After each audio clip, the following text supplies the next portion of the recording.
Chapter 61. Winry. Year 82 Month 10. After the demon base over the ruined city was destroyed, the captured souls were gradually released. The city, a field of death of many, had many wandering souls, spirits, and the rod caught onto them and leached off their energies. I could tell, because now that my trees are nearer to this location, some of these lost souls entered my soul realm, and their condition looked pretty bad. It seemed the demonic interference also meddled with the navigational abilities of souls. Would it be like Warpamaterium? Now corrupted by the presence of the Demon King. Ah, well. Class Seeds. Knight X6 received. Class Seeds. Paladin X2 received. Class Seeds. Ranger X4 received. Class Seeds. Mage X4 received. Skill Seeds. Various classes. The souls, as they returned to the soul realm, gave me various class and skill seeds. Many of those perished in combat, many more in the chaos after the demonic army breached the walls. These are the fragments. As they die, the things that held their soul spring together starts to break apart. So, I might as well pick it up. After all, once they enter the soul realm, only the inner soul is needed for reincarnation. It's a horrible thing, for these souls, that even in death they have to serve the demons for a while.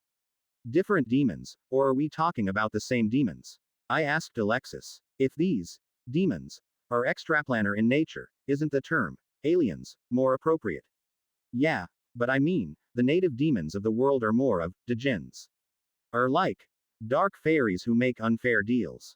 Any resemblances on the physical appearance is coincidental, because what powers them underneath it all is very different. These demons are invaders. That's because you've seen it. To the most of the mortals fiddling with demons, I'm not sure if they know. But hey, too bad there aren't any demon hunter classes. There are. I guess you're just unlucky. But then, paladins can gain skills that boost damage against demons. But if they are aliens, why do they benefit from the same boosts? The skill system clearly acknowledges that they are demons. Even my own skills consider them demons. Or is this some kind of godly classification? I wonder whether I can just plant these class and skill seeds and let them grow, so that I have more such seeds. Each of these class seeds gives one level in that class to the person that consumes the fruit made from these seeds. But second helpings do nothing. Skill seeds, on the other hand, there are specific types, and generic types. Specific types will grant a skill in the type, if the person has a compatible class. Generic ones will grant a skill from that class's pool of skills.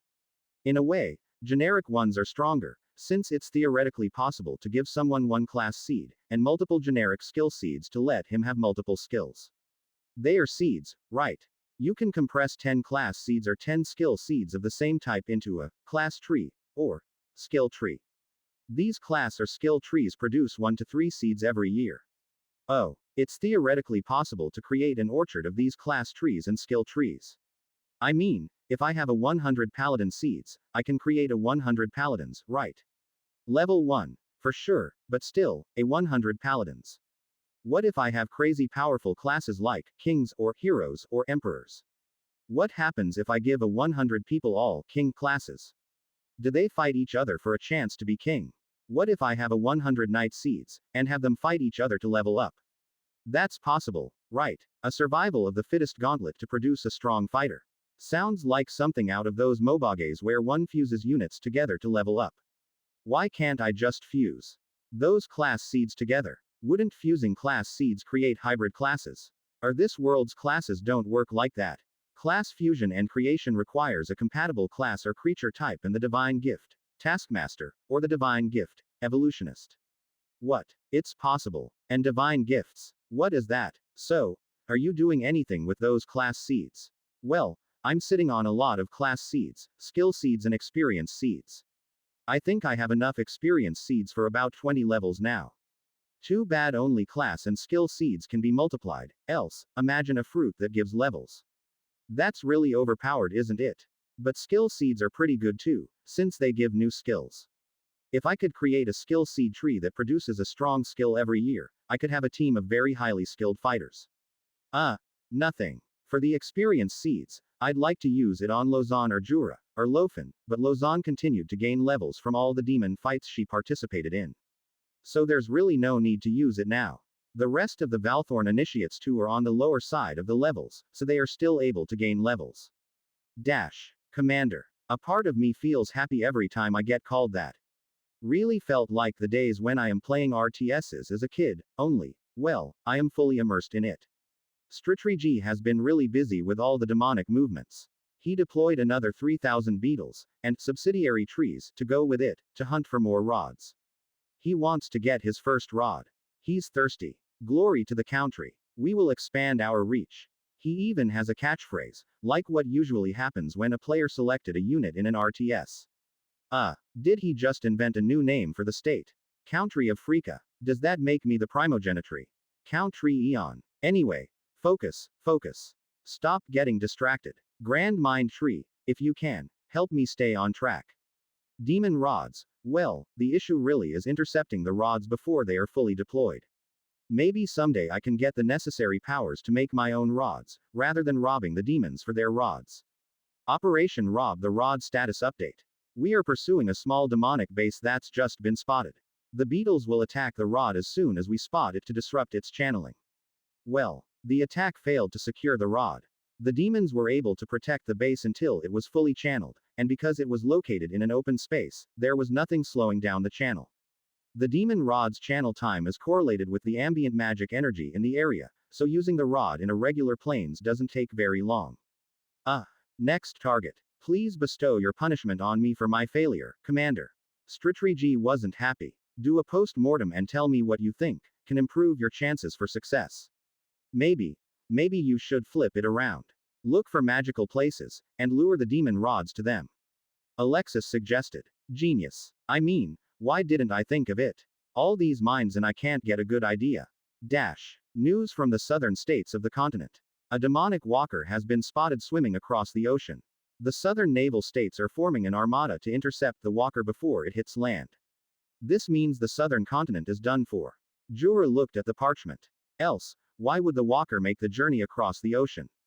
Intercepting the walker before it hits land is a good idea. The regular demonoids are unable to fight on water.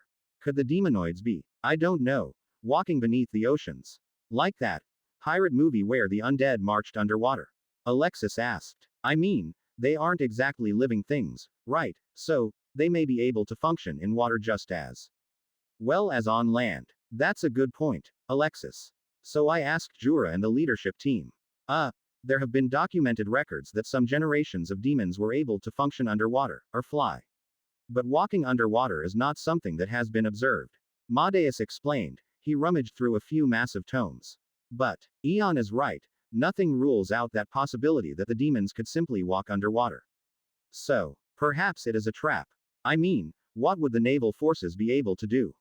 Shoot cannons and fire spells at the walker until it somehow sinks. But if it doesn't breathe, that doesn't change a thing, does it? Jura thought out loud. Whatever the outcome, I feel it doesn't change that we're going to have more demons from the south, so we need to increase our southern sector defenses. This does mean I need to widen my net of subsidiary trees, but I've already deployed most of my subsidiary trees. I need my next level up. 15,000 trees is pathetic, compared to the kind of numbers the demons can put out. I'd like to be a tree supercluster with billions, no, trillions of trees. I mean, if I could somehow become a massive forest that covered the entire continent, I could take on the Demon King myself. I mean, I could just keep throwing beetles and trees at it until I win by attrition. That's what ants do. That's what invasive plants do. Outnumber and overpower. I would like to see a world where trees ruled the entire world. Where there are all kinds of trees, from the North Pole to the South. Maybe trees on the moon, and other planets. Earth was once like that. If I'm back home, I could solve global warming by just spawning trees everywhere. I recall reading some articles while working that a few billion trees would help fix the whole carbon dioxide emissions thing. Anyway, I wanted to gather my thoughts. So much had happened, so many places to watch, a whole load of news from all over the world. I have had so many new skills, and faced new foes. Since the end of the year is coming, it's time for me to do a bit of a checkup. Maybe I should do such things once a decade, or maybe once every few years, since a year's really short to me. Introspection, or I suppose, introspection is very much overdue. Wait, didn't I assign one of the artificial souls to keep track of things for me? Trevor. Apologies, Master. I had minimized the task manager when the Demon King spawned. Trevor noted. Pulling it out now and updating. Volcano. Completed. Airship. Pending. Research and upgrades. Suspended due to Demon King. Mineral hunting. Suspended due to poor visibility and reduced beetle range. Rune deciphering. No progress. Is that all? The task list remained what was given 5 years ago. You didn't add new things to it. Quote. Trevor didn't reply, but then I think he either needs explicit instructions, or he isn't sure what needs to be included. The artificial souls have quite a bit of ability, and they are able to make judgments in their fields of expertise. But I suppose being artificial, their ability to make judgments and self-organizing doesn't apply to all fields and all kinds of tasks. Then again, even a regular folk has different parameters for tasks. Some people are better able to judge cooking ingredient sizes than others. Trevor's really good at forest management and he can decide on the direction of growth of plants, decide when to cull and replace normal trees that have gotten sick, or damaged due to animals or monsters. So, perhaps this issue of judgment is a matter of unfamiliarity. Never mind. I wouldn't have been able to handle that much anyway. Where are we on the sewage issue? The newer hyper-accumulators trees are performing well, and we are introducing layered trees to the area. However, utilizing 1,000 subsidiary trees to contain and process sewage and high magical toxin fecal matter is honestly not the best application of the subsidiary trees. I would recommend further research into the hyperaccumulator trees, as the single metal, magic type restriction on trees mean we have to utilize multiple trees adapted to different materials to remove all the toxins. Upgrades. The Demon King's interference meant most of the merchant networks are down, and intercontinental traffic slowed down significantly. What this then means for me, is that I am unable to purchase the materials needed to upgrade my 3 artificial souls, without incurring significant spending, and without the usual delivery guarantee. No progress, Master. Of course, rare gems are rare. Even if I could mine some of the gems, it remains that there are other materials that would be located far away. Ivy, Dimitri, what else is being worked on? Anything of note? Observation of the citizens in ongoing. Nothing to report. Dimitri's turn. Defense is strong. Preparations and traps for the southern demonic incursions are ready. Winter is coming. Year 82 month 11. A fairly quiet month for the valley. Maybe it's the cold. During this month, Lausanne and the Valthorns spent a lot of time fighting smaller demonic incursions. It's good for their experience, and they do need it. The second strongest girl in that Valthorns is now level 18, and that's pretty decent at the age of 9. I recall Lausanne only reached level 16 at age 9. It's partly due to a mix of starting early, and being exposed to the effects of all the leveling skills. It's still a long way for them. Strategi's also busy extending trees to places where the demons might want to establish a base. We want to lure them there, just as the volcano did. I do hope to mount an offense against the Snake Dungeon and retake that location, but I'm waiting for more information to come in. Not easy when the cold reduces the operating range of beetles. According to recent courier reports, another demon walker has been spotted in the south, on top of the one that's immobile. That makes 2 demon walkers on our continent. And if we add in the demon walker that's somehow swimming across the ocean like some kind of massive island turtle, that's gonna be 3 demon walkers in the southern parts of our continent. I don't recall having that many demon champion equivalents during the last Demon King. I asked Alexis. You have a point. It's likely that the Demon King delegated more powers to its walkers, rather than holding most of the power. Even the demon champions are just a wee bit stronger than the walkers. But then again, this Demon King is also harvesting energies and mana from the world itself, and it may be using that energy to create more demon walkers. If so, the Demon King may be just as insane as my time. Insane. I mean, it did blow up a massive crater, did it not? A crater that still remains today, and left all that stray demolite embedded throughout, creating weird monsters. I wonder whether the demon rods work on demolite. It's a thought, right? If these demon rods work on mana sources, would it work on the Demon King's remains? I wonder what happens when your captured rods is in the Demon King's crater. Alexis retorted. Has the demons taken control of where the previous Demon King perished? From what I understood, after the defenders of the valley are cleared, the nearby nations usually attempt mine all the demolite for sale, given how valuable it is.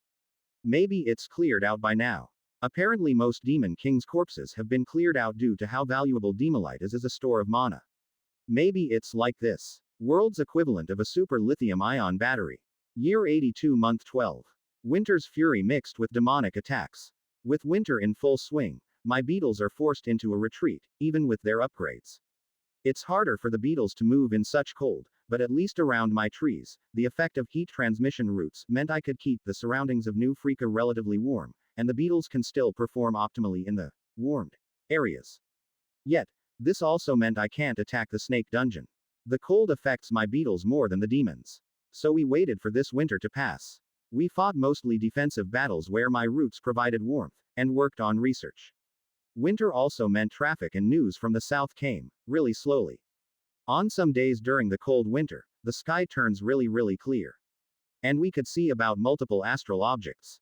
The moons, the stars, and things that just seemed to drift in space. On days like this, my star mana production is slightly, very slightly, better.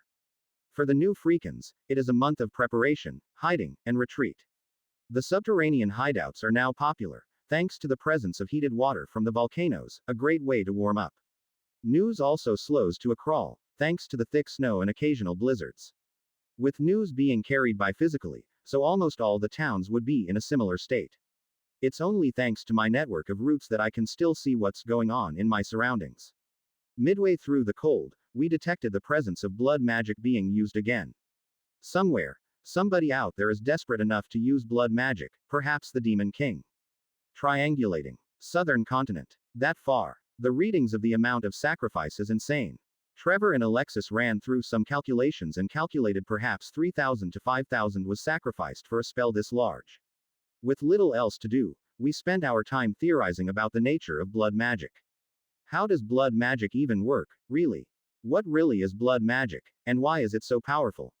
I mean, I can see the effects of the hex created from blood magic, even at the few locations near to me, it's just corrupted by the hex, though it is slowly decaying. Alexis's theory is that it really is a nuclear weapon. The hex is a magical version of radiation. I mean, looking at the indicator's high power, fallout. It feels like it. She wondered would the origins of blood magic be similar. That it's the magical equivalent of weaponizing the soul. Perhaps the numbers make the spell stronger, by the same principles of nuclear fusion or fission, that blood magic fuses or breaks apart the components of a soul into some kind of unstable form, and in doing so releasing all these magical energy, and the unstable soul remnant form is what creates the fallout. Given how difficult it is to access the soul, I thought it's quite unlikely that the blood magic works at that level. So, I thought maybe it's really the blood that's like some kind of superfuel, and blood magic binds the superfuel and concentrated it into a bomb. The hex is just the leftover, unexploded bomb. Essentially, what I thought happened during a blood ritual is, life energy or mana of the sacrificed is converted into an energy form, and that's the bomb. Kinda like when you pack a big bunch of low-quality fireworks together, and then when you blow it up, sometimes there are some of these fireworks that doesn't ignite, or old World War II bombs that for whatever reason, failed to detonate. When I think about it, I realize our theories are similar. Just at different levels. I just presume the blood ritual converts the energy of the living into that of a weapon. Essentially whatever that is, happening at the mana pool and body into another form. I like Alexis's theory, since there is an elegance to it. It's like the blood magic version of breaking the atom, and has far more consequences. Like the realization that there is a kind of magic or energy that fundamentally hold the souls together. A peek into the true natural forces of the world. I suppose it can be tested. If Alexis's theory is true, I should be able to witness some kind of soul change during a blood ritual. Or perhaps detect whether there are soul residue in the hex, which I so far did not. Perhaps it's a size thing. If Alexis's analogy of nuclear bombs is true, perhaps the soul fission creates even smaller particles that require specialized equipment to be detected. Like soul quarks, squarks. Chapter. Side story, The Heroes. Sometime around year 83 month 2. I'm off, Mom. Lausanne walked over and gave her mum a hug. Lofen smiled and hugged her back. Lausanne's about to turn 14 years old, and she's now an active member of the regional patrols. All right. Come home safely. Lofen kissed her on her forehead. Lofen smiled. Her age is starting to show, lines and all. Even elves suffer from stress and age, though at a slower pace than others. Don't stay too far from TreeTree's trees, all right. Yup. Got it. Lausanne nodded, but a part of her knew it's a lie. Very often, she and her patrol group had to stray from the trees, sometimes to help a stranded group of merchants, or just reach out to some refugees who's lost their way. But after their first incident of losing contact with TreeTree, they've improved their strategy. Now their squad has 3 rangers, all with a focus on tracking. One of the Valthorn girls is also a ranger, a choice that they get as they progress under TreeTree's tutelage. Lausanne grabbed a small pack of food, equipped a few wooden spears on her back, and then 2 wooden swords. All enchanted to be extra effective against demons. There's some basic armlets, made to her size, and she walked to the meeting place. New Freak is a whole lot bigger now. A lot more crowded, at least compared to a few years ago. TreeTree doesn't really feel it. To him, it's just a blip, but for Lausanne, the smell, the ambient noise, the chatter, sometimes she wished it was a bit quieter. Still, she knew that TreeTree was always watching, even if his vision is brief. She could feel it, if she had his attention. It would just resonate with her special familiar. The Warden. Lausanne looked at her own status menu, and then the familiars. It has its own mana meter, there's a star symbol next to it. It lived in her, and it slithered out like a snake, detecting its host's attention on it. Routine patrols, she whispered. The tree snake nodded, and disappeared again. It has never spoken, but Lausanne believed it understood what she said. Let's see what we bump into this time. Hello, milady. 2 of the patrolmen bowed. Lausanne sighed. The captain nodded in acknowledgement. All right, everyone's here. The captain brought out a makeshift map. We're traveling a bit further today, to this section. He gestured, and the rangers nodded. Our scouts this morning saw some flares out in that direction, and we'd like to check it out. Council Jura has already stationed some beetles near to the location, but as you know, the beetles' range is limited. As usual, we have to investigate. If we encounter any opposition, we lure whatever we face to the designated beetle hideouts, here, and here. The beetles will take care of them. The captain looked around. Everyone nodded. It's a routine task, something they've been doing since the whole communication shutdown. Well, looks like we're good. Remember, our role is minimize our fight. We scout, and we lure. Don't do anything stupid. If in doubt, check with myself or Lady Lausanne.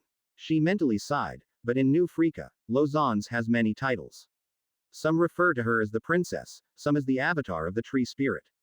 Things she never really noticed until recently, as she approached the teen years. Lausanne looked around the patrol group. There's 4 other Valthorn initiates, and about 20 patrolmen, a mix of soldiers and rangers. Most of the soldiers also have movement assistance skills, due to the mobility focus of the squad. A young Valthorn initiate came over and sat next to Lausanne. Lady Lausanne, what do you plan to teach us today? Lausanne rubbed her chin, her role as part tutor as well. She didn't really have a tutor plan in mind. Some sword spear forms, perhaps. If we encounter demons. Anything you'd like to see, Sarah? Can we see your warden in action? Lausanne shrugged. She tried not to rely on the warden too much. Alright, let's move out. A convoy of beetles helped transport them to the designated starting area. There's a bunch of beetles that functions as buses. They move at regular intervals along the 5 chain of trees. It conserves the patrol group's energy, and the beetles are plenty fast. They arrived at the nearest location about an hour later. All right, let's stop here. The captain tapped the beetle on the head twice, and the beetle obediently moved to the side, then stopped. Don't forget anything, especially your supplies. You may never know if we're cut off again. Well, nobody's going to make that mistake. Everyone had enough rations for a week. And the warden can even create healing fruits, just like TreeTree. All right. The beetle moved away, and continued its route. It's headed for the next waypoint. There was another tree, in the next hill. Lausanne looked around. It's hilly, and there's a whole bunch of bushes and grass. The past demon invasions left some damage to the area, but things regrow quickly. Let's move out. One of the soldiers walked next to Lausanne. Milady, what do you think we're getting this time?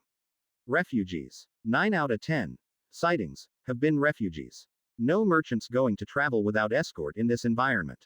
Unless they were extremely desperate. They walked past animal corpses, and some debris. There's also some damage on the ground, from normal monsters. It's quite quiet, for a sighting. One ranger said, but Lausanne knew their scouts are rarely wrong about sightings. I hope it's just a dud. Sarah and the Valthorns sometimes caught up to Lausanne, and they would try to chat. Lady Lausanne, what kind of dreams do you get? The dream tutor. The Valthorns looked to Lausanne as an idol, thanks to her high level, special familiar and position as the first Valthorn. Yeah. Does Eon give you more? Scary ones. Sarah asked sheepishly. They wanted to know more about what they could do better to be like her. Lozan looked at the 10-year-old girl. Sometimes. Lozan did recall the war dreams were especially gruesome. She vomited after she woke up from that one. Often. Do funny people appear in your dreams? Sometimes. It's usually someone to teach me how to fight. A streak of light in the sky. And everyone knew. They stopped their conversation and focused. Magic. They increased their pace and headed in that direction. A few more flashes of light. Somebody's using quite a bit of magic. And demons. As they approached closer and closer, they could hear it. In the faint distance, the sounds of demons.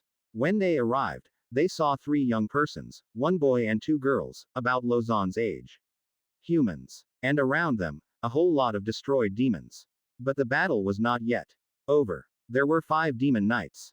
It seemed they've only managed to defeat the regular demons. Should we help? They looked at the 3, and they looked tired, weak.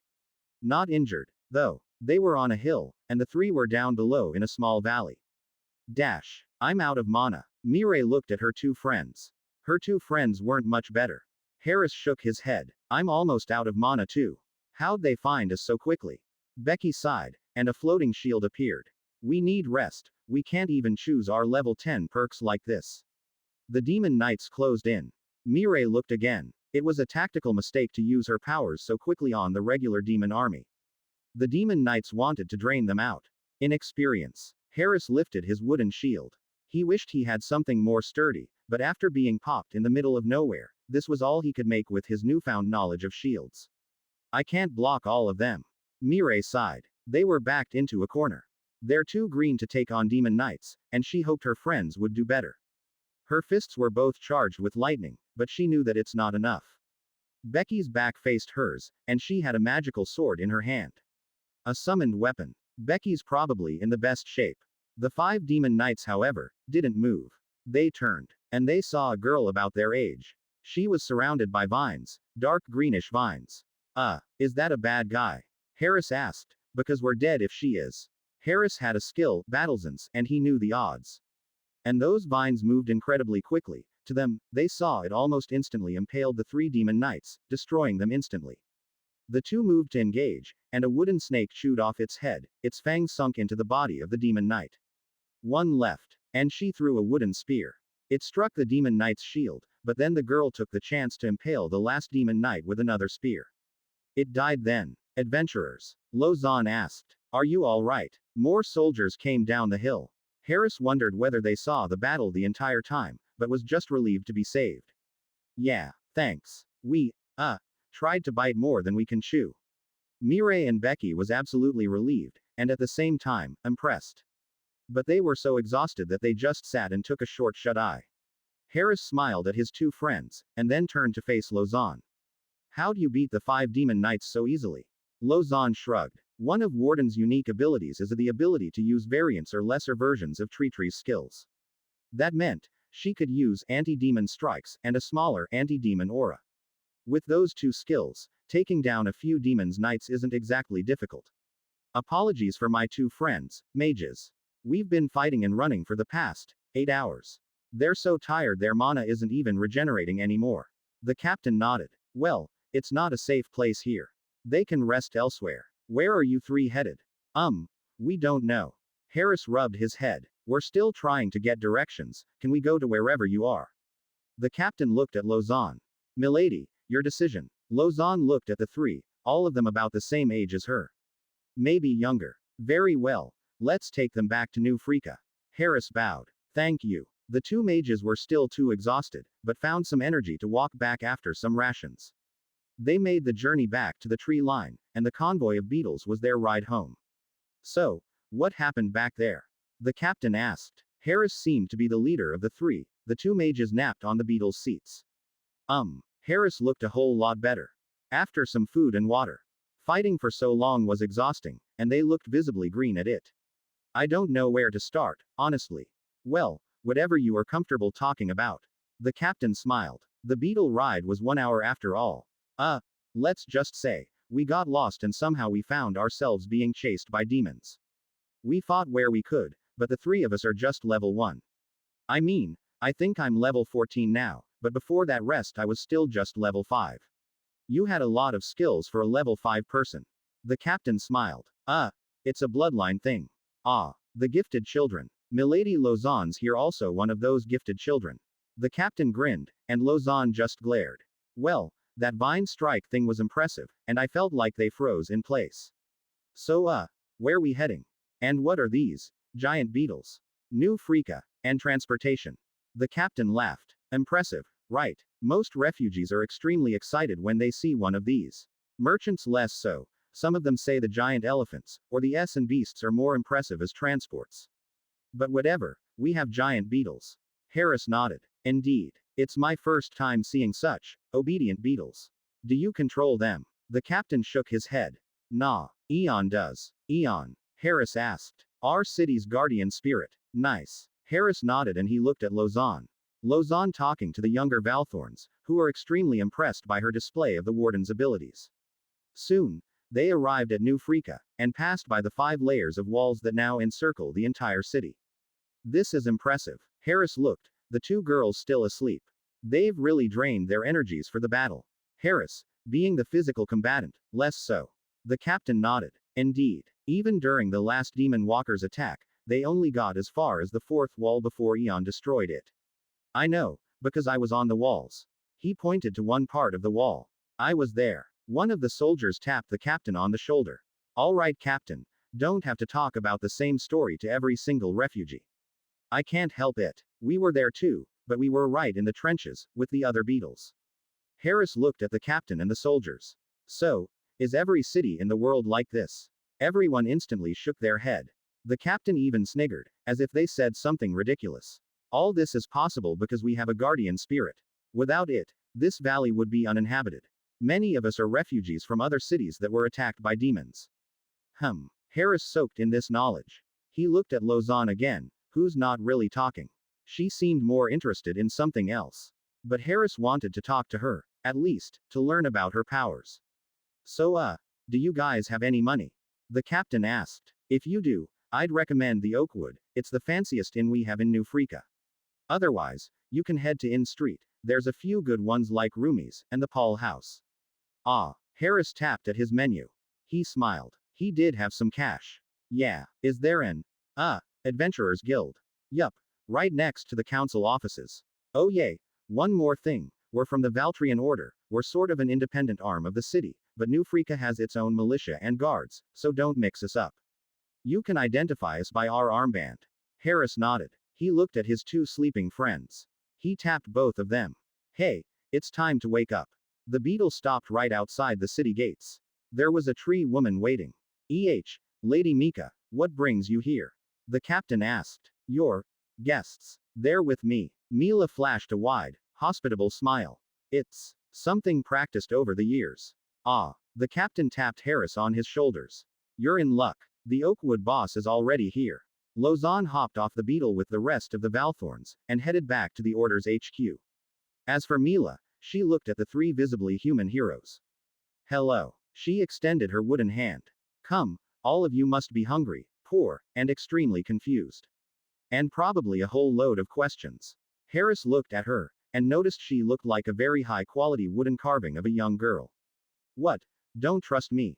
Harris nodded. There's probably no one you can trust if you can't trust me. Especially if you are heroes. Mila whispered to Harris' ear, and his eyes immediately opened wide. There are ears everywhere. Best to come with me. Those words made Harris nod, and they followed her to a large opulent wooden lodge, that looked like a hybrid between a tree and a hotel. 2 tree folks, they waited at the lobby, and worked for Mila immediately passed them their keys, and there was proper food waiting for them in a quiet, private dining room. Harris, Becky and Mireille sat, and it was food from home. A burger. Sit. Eat. Leave us. Mila motioned to the attendants, and the doors were closed. She snapped a finger, activated a few skills. High security room, private quarters. All right, here, there's just the 3 of you, and me. My name is Mika. Speak freely. You 3 are the reincarnated, summoned heroes. Harris stared at Mila. Becky ate a bite of the burger, and nodded. Yes, we are. How do you know? I received the notification that heroes have arrived. And then I saw the 3 of you traveling on Eons beetles. And your clothes. Ah. So, let's talk. Chapter 62. P68 Host. Year 83 Month 1. At the end of the first month, the heroes, long awaited, finally arrived. I had a brief vision, like I always did. 12 streaks of light, split into 4 groups of 3, and then each landed at a different part of the world. This is important, because that meant the heroes are in smaller groups of 3, and are scattered. A vague reddish hand appeared in that same vision. It tried to swipe at the streaks of light. But another hand stopped it. That was when I woke from the vision. 12 reincarnators have arrived. I wonder where they are. Alexis wondered. I hope they don't make the same mistakes we did. She got the same ping as I did. And TreeTree, why do you get the notification? I have no idea. I do see a vision. Is she wondering why I know about the heroes? Well, I suspect it's because I came from their world, too. Maybe TreeTree's like some kind of super entity, that's why the gods send the ping to him too. Mila came to the rescue. She got the notice as well, that's why she came over. Her hotel in can run itself quite well. She hired quite a few treefolk to work for her. I wonder how many will survive this time. The world's in a shittier state than it was. TreeTree, I have a request. Mila said. I know you didn't have a good impression of us heroes, so, let me deal with the next generation of heroes. If they ever swing our way. I assure you that I won't bring you any harm. The heroes need to be educated in the ways of the world, and both myself and Alexis have seen more of the world, without the distorted lenses as a hero. We should be the best placed to advise the next generation, so they do not walk the mistakes we did. Mila sounded like she's begging. Fine. But keep me updated. Sure. You know where they are. No. But I will tell you if I do. Other than the return of the reincarnators, another month of mostly defensive battles. Quiet. The southern parts, where it is warm, are battling demons daily. Up. Where we are, where the winter is relatively mild, we focused efforts on research and making more anti-demon weapons. I am also gradually extending my trees to where the legless walker is. But I am taking it slow, as the terrain is unfamiliar, and there's demons walking all over the place, so I have to clear out the area before expanding. Year 83 Month 2. There with me, Mila said, a week or so after that announcement. Honestly, it felt like just yesterday that I had that conversation with Mila. 3 heroes. Reincarnators. They arrived somewhere near our borders. They've just been summoned and are still getting used to their new powers. One of your patrols picked them up. Oh, I'll take care of them. Don't worry about it. Mila assured. It's only been a week since they arrived. They're still a bit confused and lost, but they've managed to survive thanks to their special powers.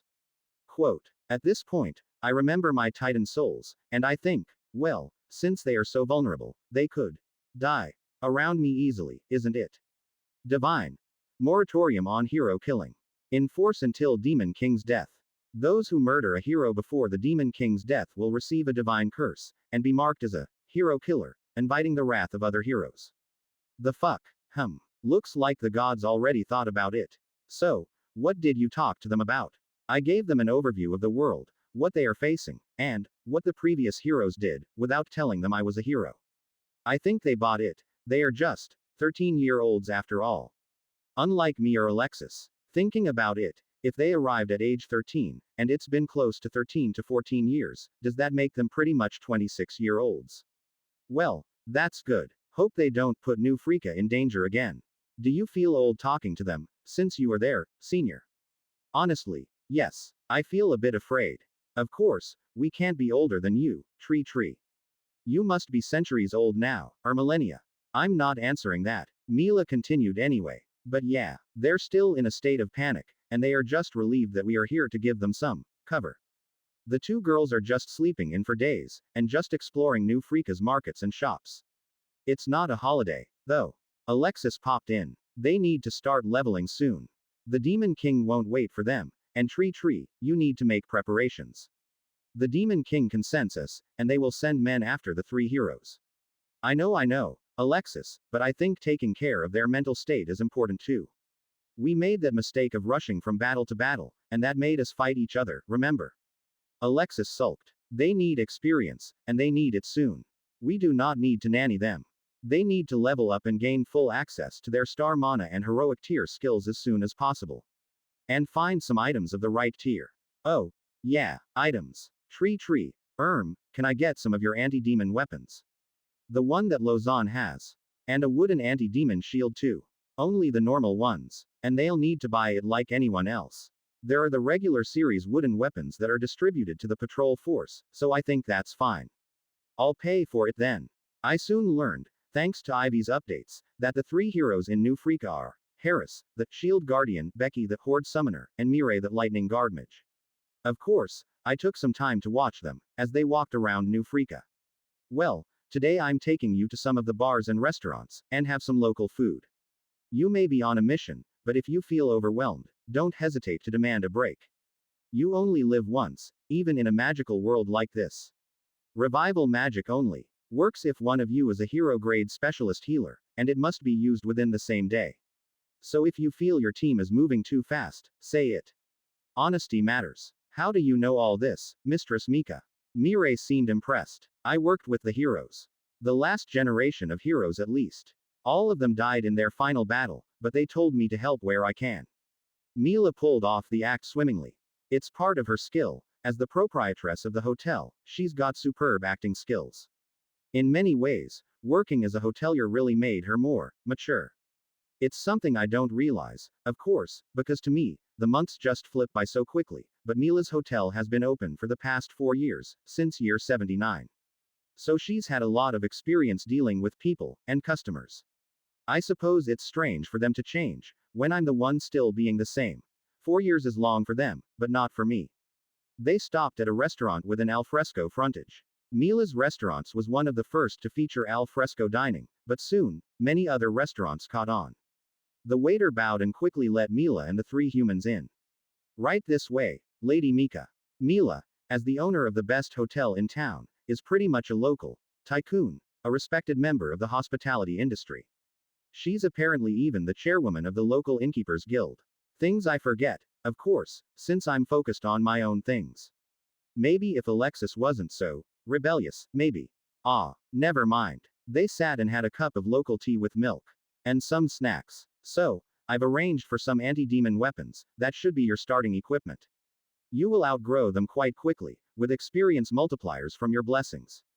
Harris sighed. Honestly, I'm a bit, how do I say this, intimidated by what we went through.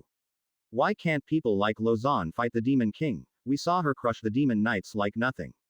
Mila shook her head. Lausanne's impressive, but she doesn't have the special gifts. Heroes are needed, because of the cheat skills.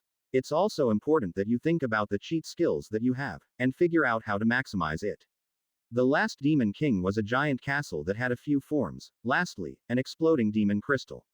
We're here. And you're talking about something like that. I don't see how we can face something like that. Mila smiled and sipped her tea. Baby steps. You must first be able to take on demon knights, like Lausanne. Can she accompany us? I mean, I'd feel much safer if she's with us.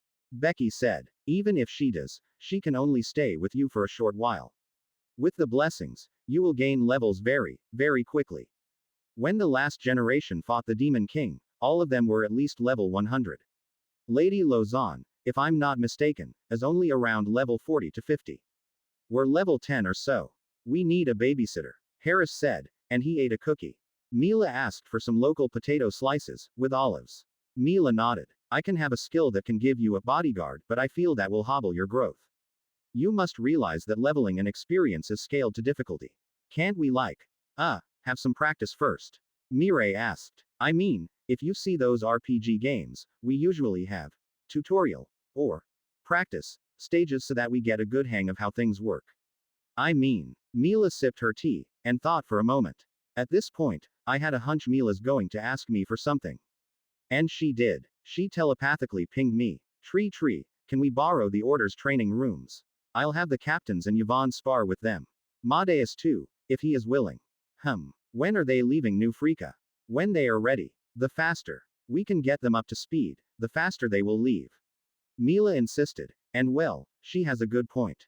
Fine, only the one in the Order quarters. Mila then turned to the 3 heroes. Well, I've arranged for the 3 of you to use the Valtrian Order's training rooms. That will be a suitable practice session, for you to know your limits.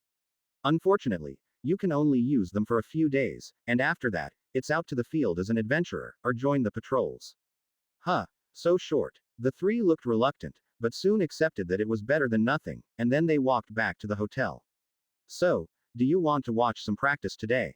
Oh, can we? Magic or sword fighting? Magic. The two girls said together. Mila brought them to one of New Freeka's magic academies. The council runs one academy, as part of the Mages Guild, and the Order runs another one, led by Madeus.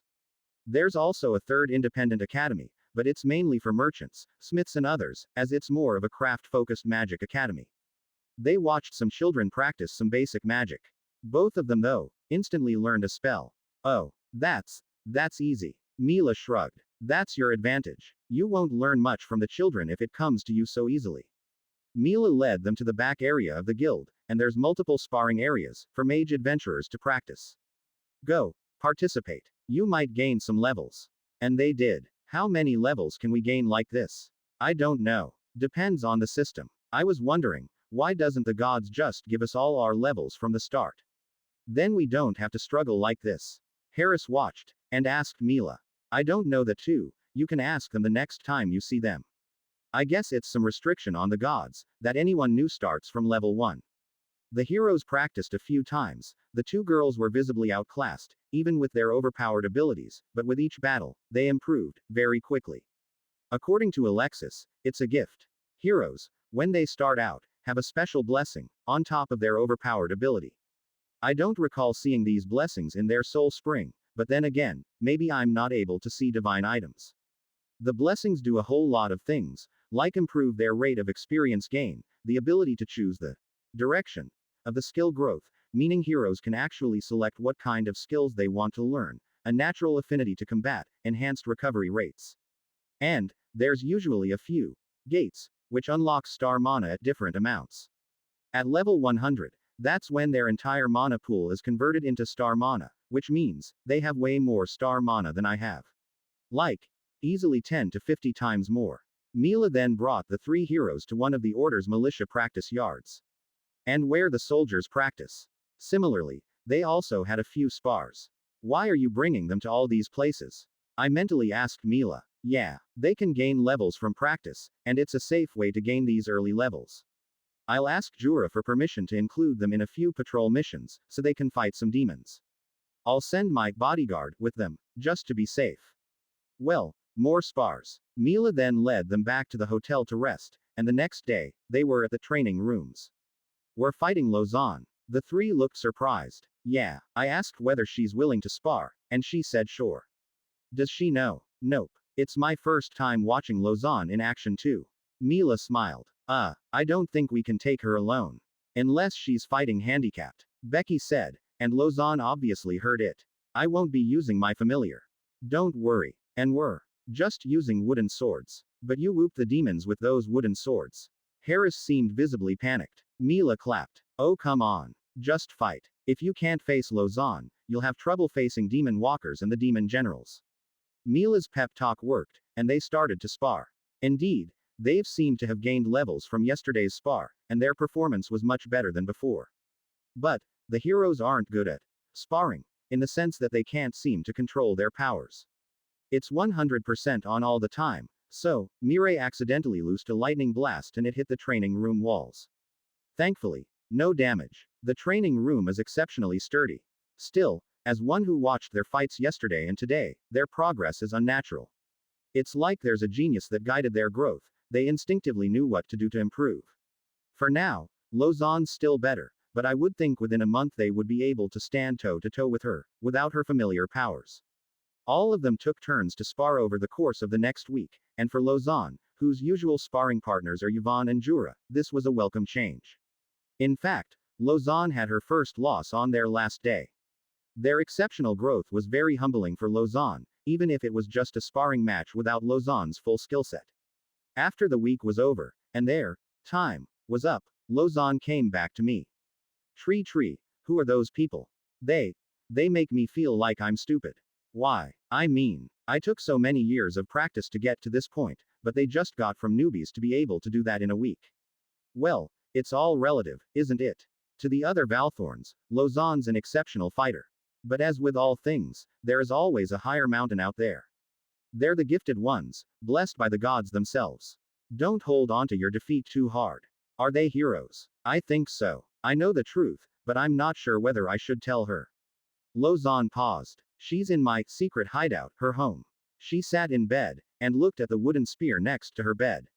Is this what heroes need to be able to do? I suddenly feel like I'm not good enough. She's 14, and feeling demotivated and discouraged. Should I inject her with some psychedelic dreams? Is this puberty? Or teen angst? Should I give her a pep talk?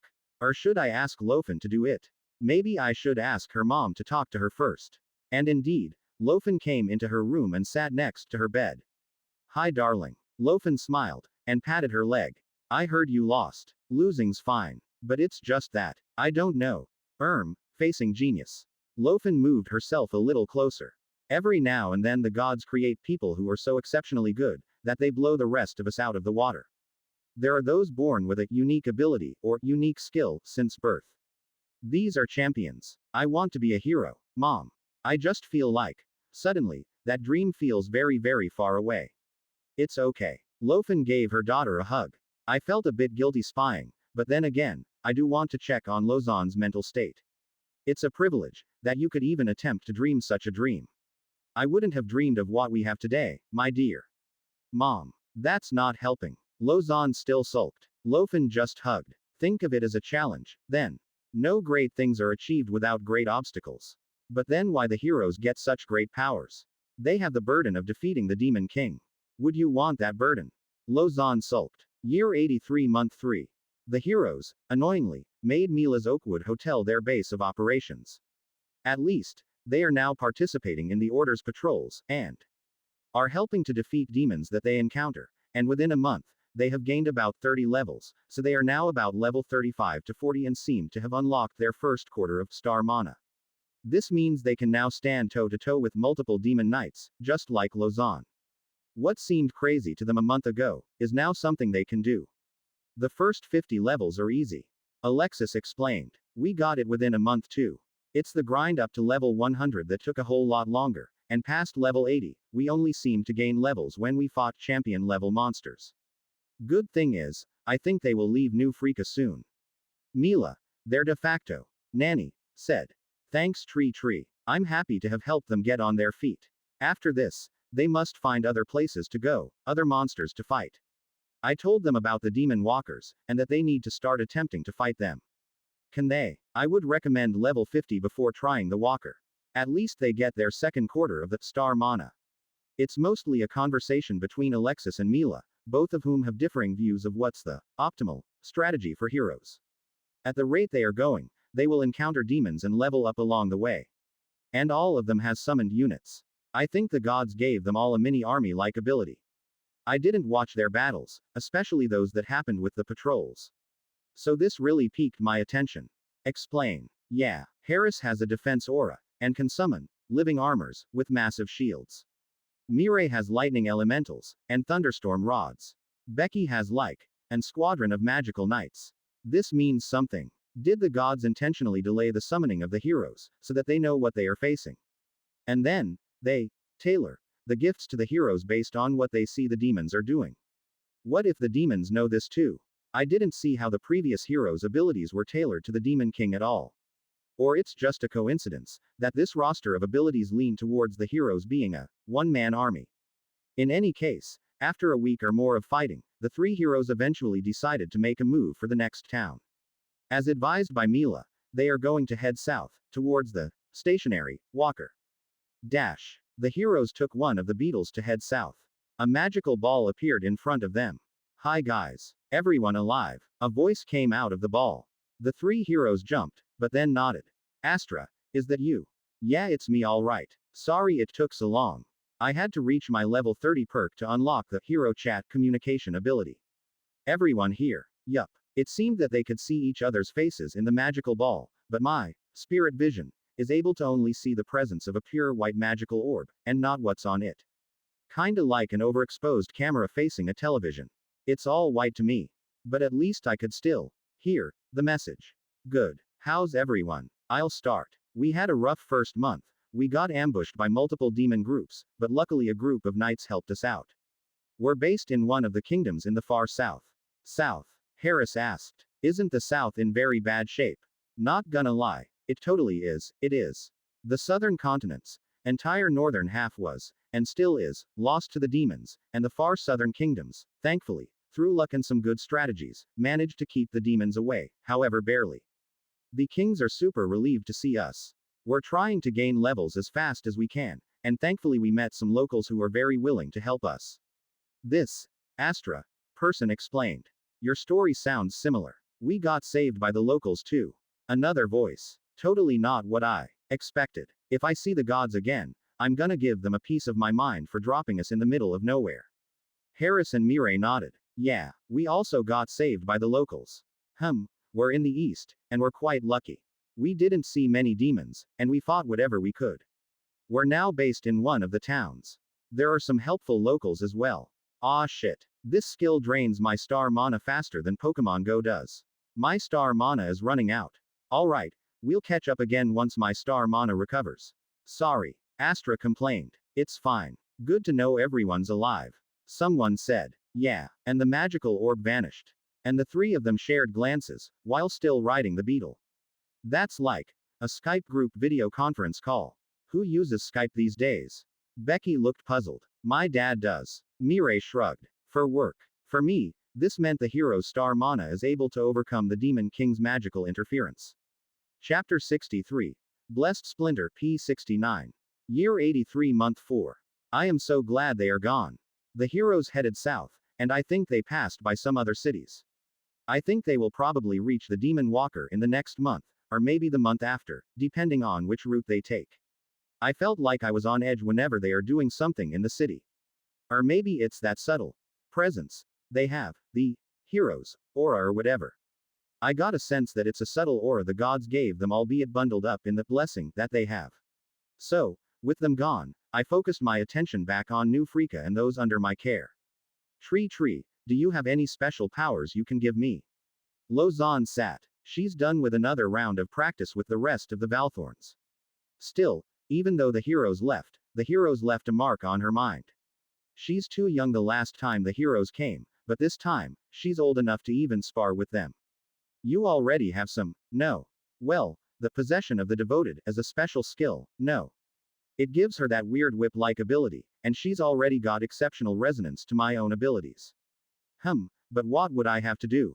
Let's say if the heroes survive and they start having political ideas, like Alexis, what would I do?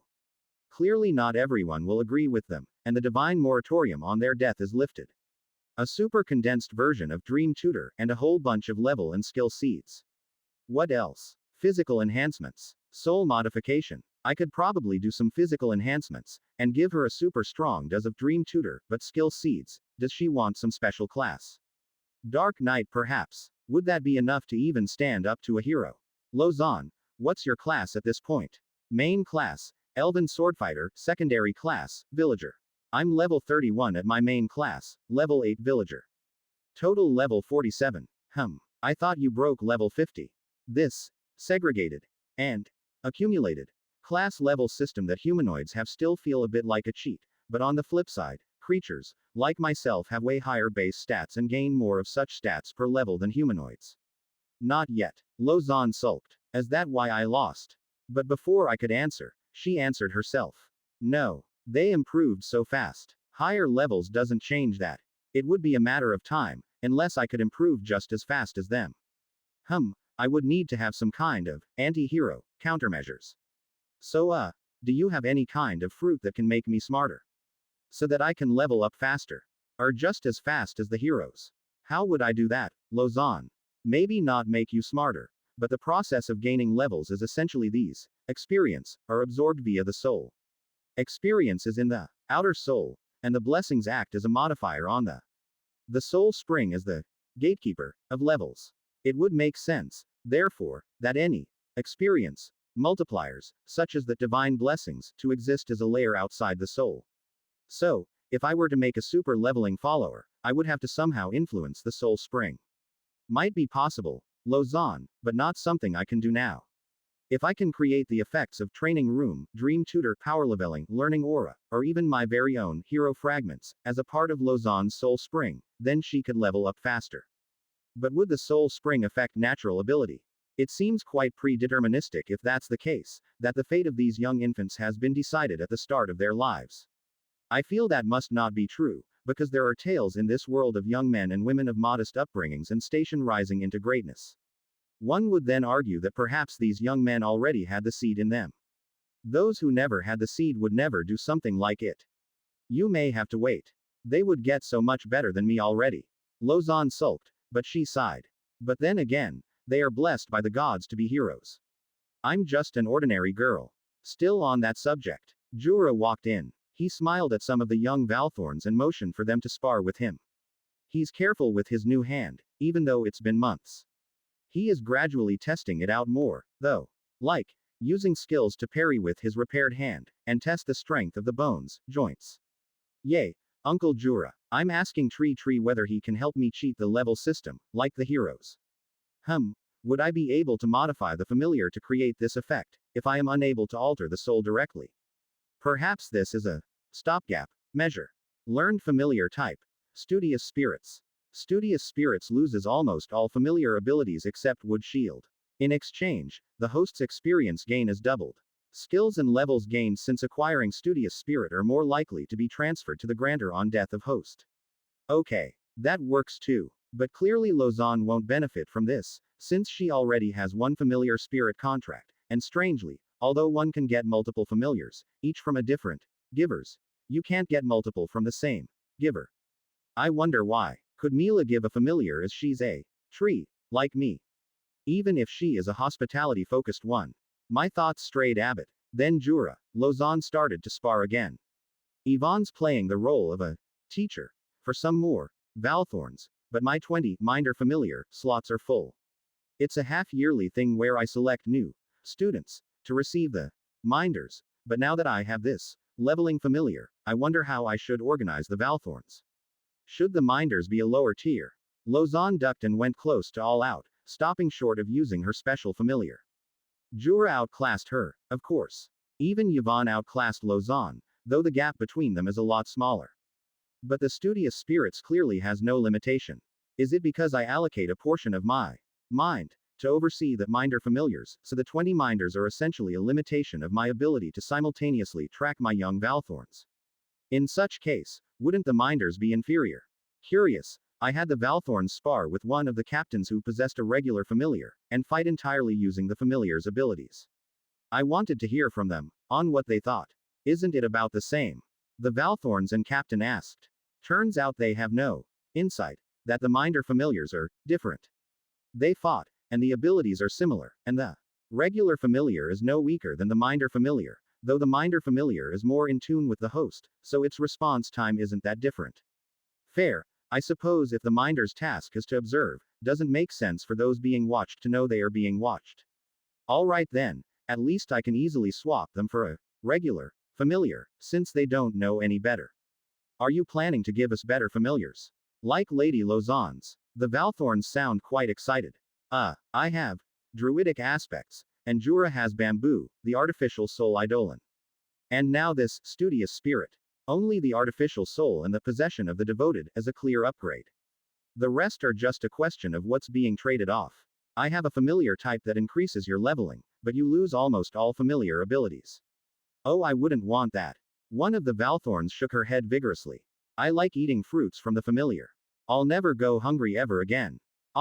This young girl was one of those who suffered through a period of starvation during the refugee runs, so the concept of having a magical companion who made food is like heavenly. If you have a familiar type that focuses on producing food and water, we'd have to worry a lot less about supply chains. Jura casually just remarked. Just one or two guys focused on making food, and we'll be able to send a small squad anywhere around the region quickly. What if they die or get targeted? It's an alternative, and it is a compromise for speed and range. Hauling food using conventional, holding bags, is possible too, but more expensive. Doesn't help that holding bags, food feels kind of stale, even if it's mostly preserved. Jura and Lozan spar again. Lozan's using a stick this time. She said she had to try something different. I think she even asked Madeus to give her magic lessons. Though I can give her a mage class seeds if she ever needs it, I wonder if multi-classing too much is a good idea. I recall some game designs intentionally hinders, or Scales, multiclassing such that they become jack of all trades, and the gains of multi-classing are often less than the benefits of a focused class. I didn't feel any drawbacks from multi-classing, I think.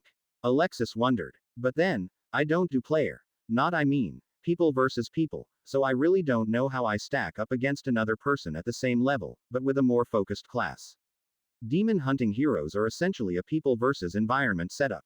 Alexis intentionally avoided the word player. Oh yes. Before my diplomat and fighter class merged into warlord, I do feel weaker. A consolidated class is easily better, with benefits from both.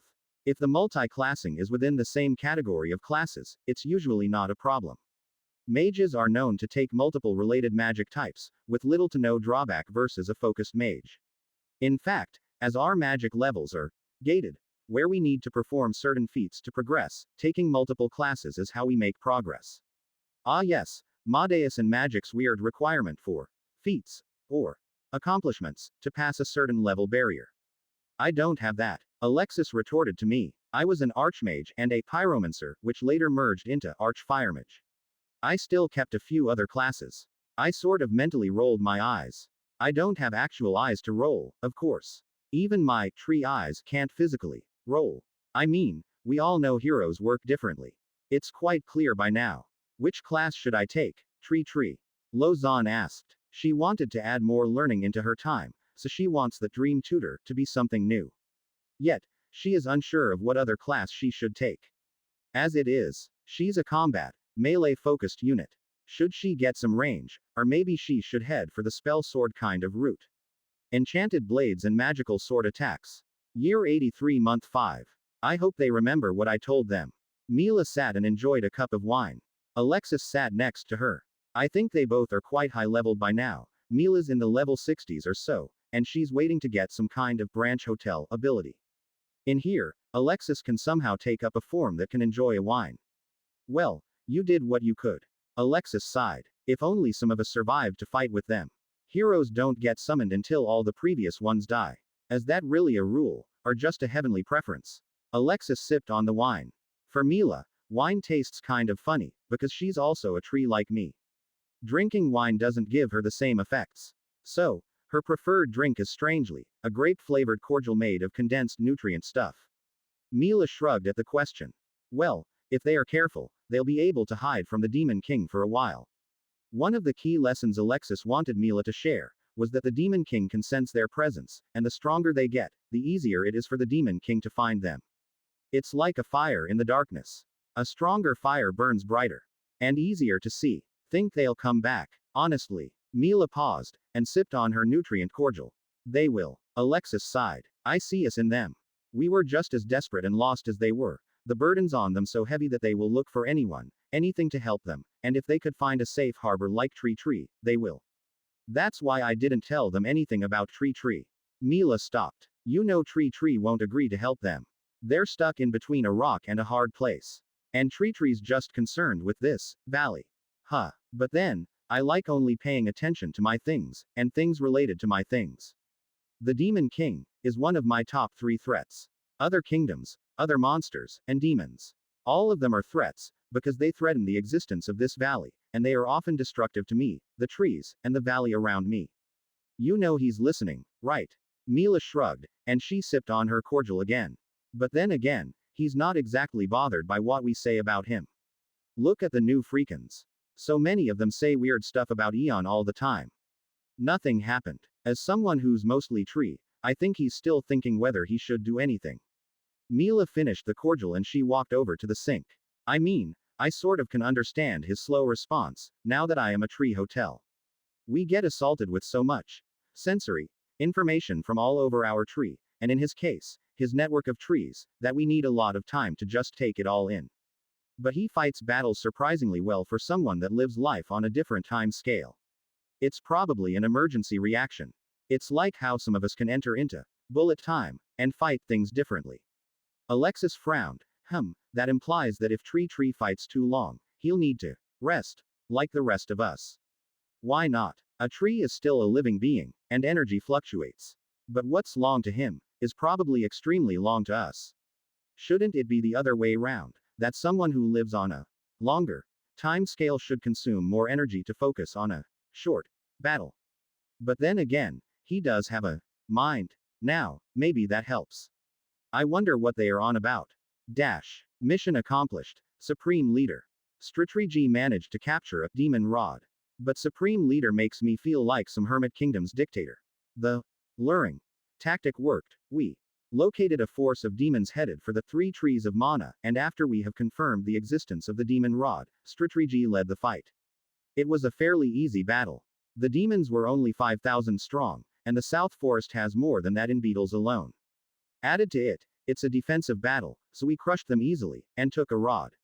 Another 1 week to convert it into forest rod, and now I have a tree creating item.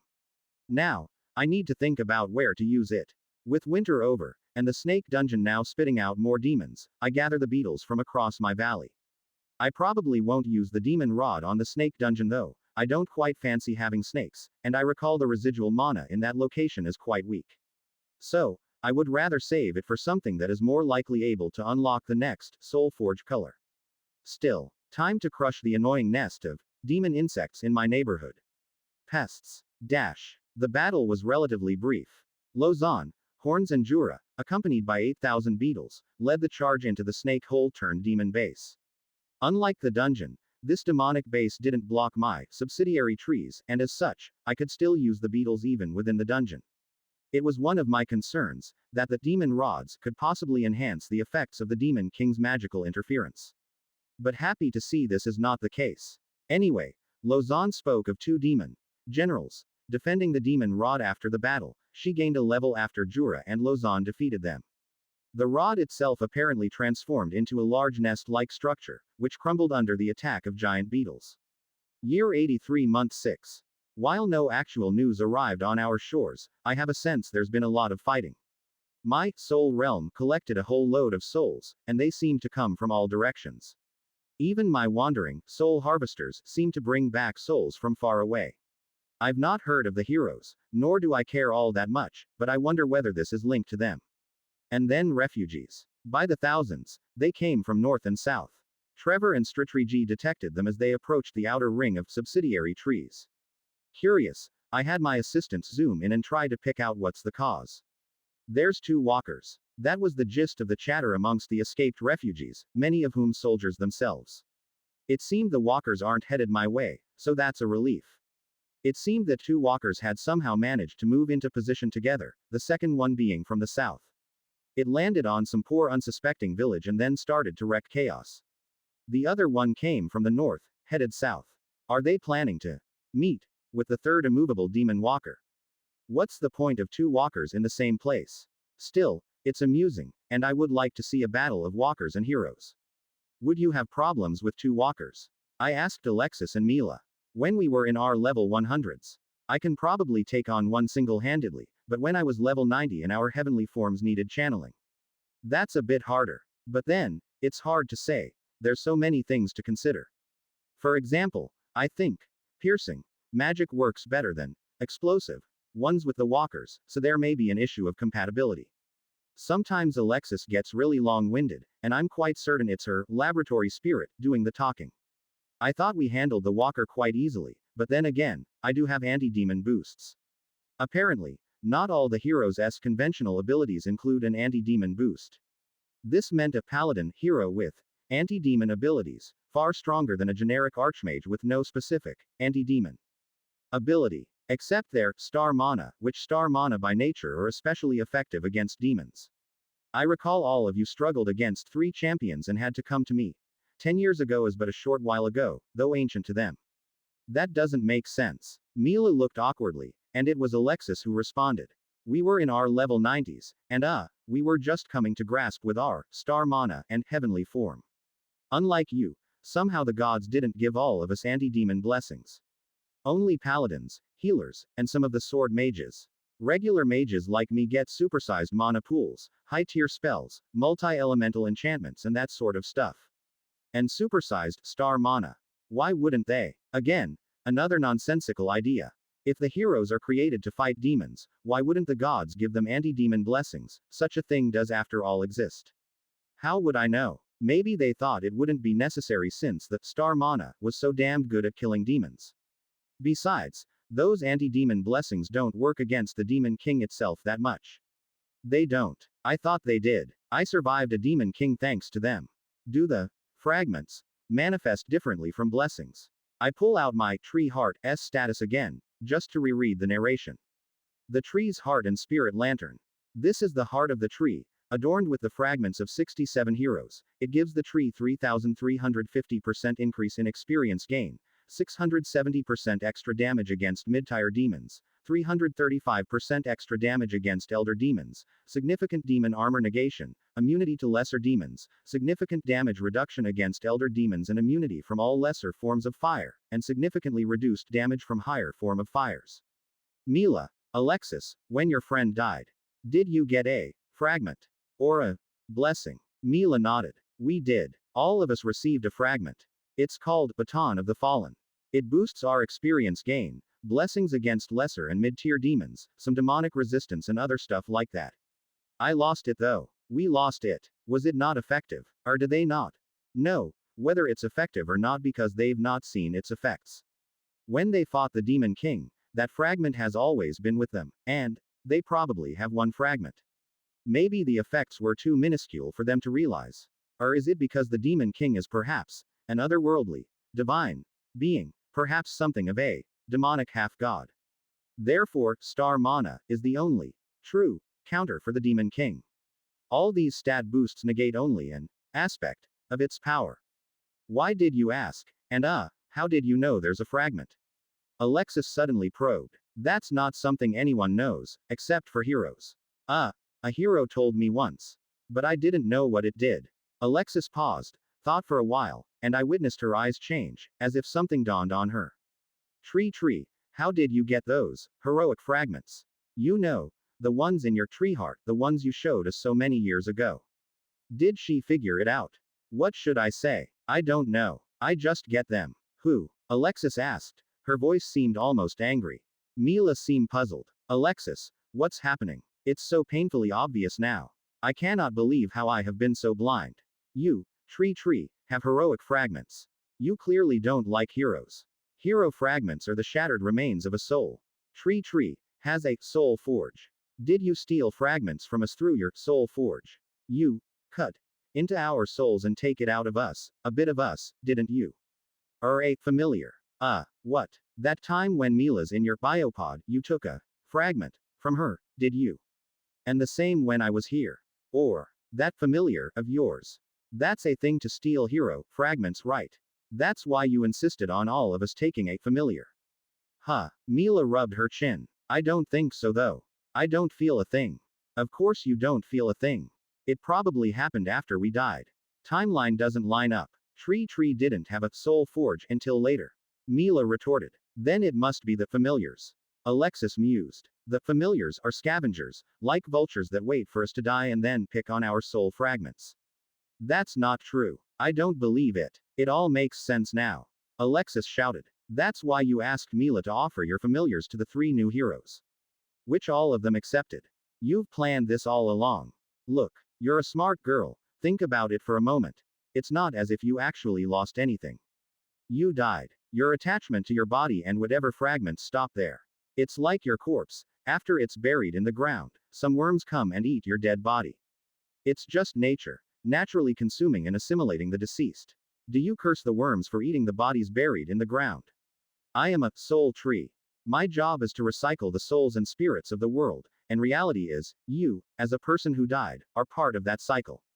Oh, did I just make it worse? Oh my god, I cannot believe that I am soul contracted with someone who's been collecting our fragments. I want out. I want to break this contra. And Alexis screamed in pain, as the soul contract acted on her mind. Mila sighed. Alexis's screaming slowly faded into the background. She seems calm, but she's thinking, and she asked. TreeTree, did you steal or take fragments from us, through those familiars? No, I can assure you I did not steal them via familiars or any other methods. I want to keep my presence as also a reincarnator a secret. No one should know. I received them, only after your death, as part of my duties as a soul tree. But I did not steal, or take them. Mila paused and sat on a chair. TreeTree. The screaming stopped, as the soul contract put Alexis's mind to sleep. I don't believe you are malicious. Mila sat. Alexis might be right, that the kind of magic you have, this, soul magic, isn't something we can comprehend. I'll talk to Alexis. Mila sighed. I need to think about this. I guess both of us has never really come to terms about how different you are as a soul tree. Alexis, and myself, there are concepts about this world that we still have not accepted. I think. It's probably like I died and somebody took over my online identity and sold it. Sure, I didn't lose anything, but a part of me doesn't feel right. Like the dead has been desecrated. There is reincarnation. You have a new body, and if you always hold on to your previous bodies, then eventually you will need to care for so many previous bodies. There's a time to move on. Give me some time. I need to check on Alexis. Alexis is in deep slumber. She'll probably wake up in a day or two. Looks like I must revisit my assessment of Alexis and Mila. Should I still keep them around?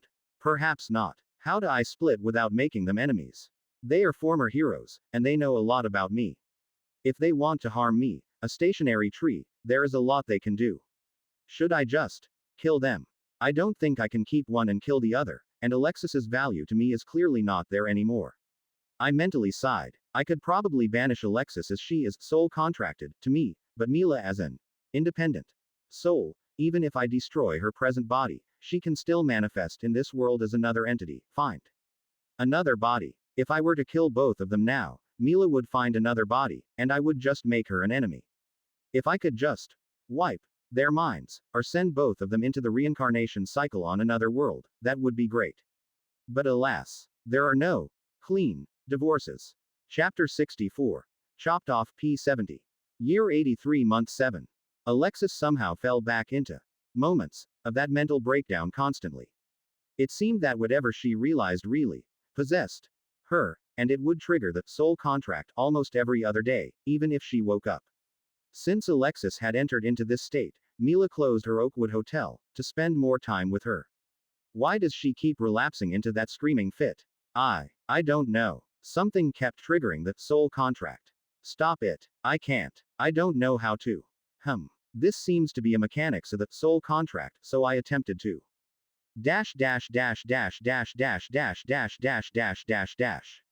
Assessing soul contract detailed menu.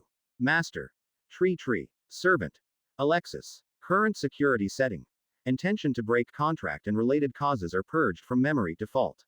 Other security settings possible. Notify master of rebellious intentions. Warn servant. Suppress, confuse rebellious intentions with other thoughts. Personality mind wipe, levels and skills will be lost. Chance of possible soul crash. Do nothing. You may also change the memory purge period and targeting conditions. Warning. Skill conflict detected. Alexis, laboratory spirit, possess the skill discovery log. Discovery log records and collates all findings and important facts to produce hypotheses. Discovery log is in conflict with soul contract S purging attempt. Conflict is overwhelming servant's mental and memory faculties. Skill modification not available. Do you want to remove Alexis's skill, discovery log, or suppress the memory purge? Oh, a fix is possible, but let's talk to Mila. I'm not too keen on keeping Alexis anymore. Temporary solutions are just unnecessary band-aid. But before that, I took some time to look at the other items in this soul contract S menu, such as the option to undo form, and this will be useful for Aries and Yvonne's future role as my servant. Next time, I should mind wipe Yvonne and Aries, since as a newly dead souls their level must be level 1 anyway. Then I don't have to deal with this loyalty issue. TreeTree, this can't continue. Mila said. She pleaded.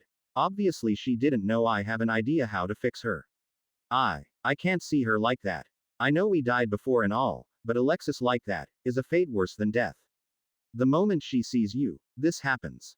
Alexis screamed again. The conflict of skill and soul contract is clearly causing some kind of malfunction, and her tree lab main body transformed into this haunted tree-like thing, the relapse, and pawn clearly affecting her presence. It is indeed unpleasant to have her like this around, and that negative energy also affects the nearby trees. Mila said. Can I take her place?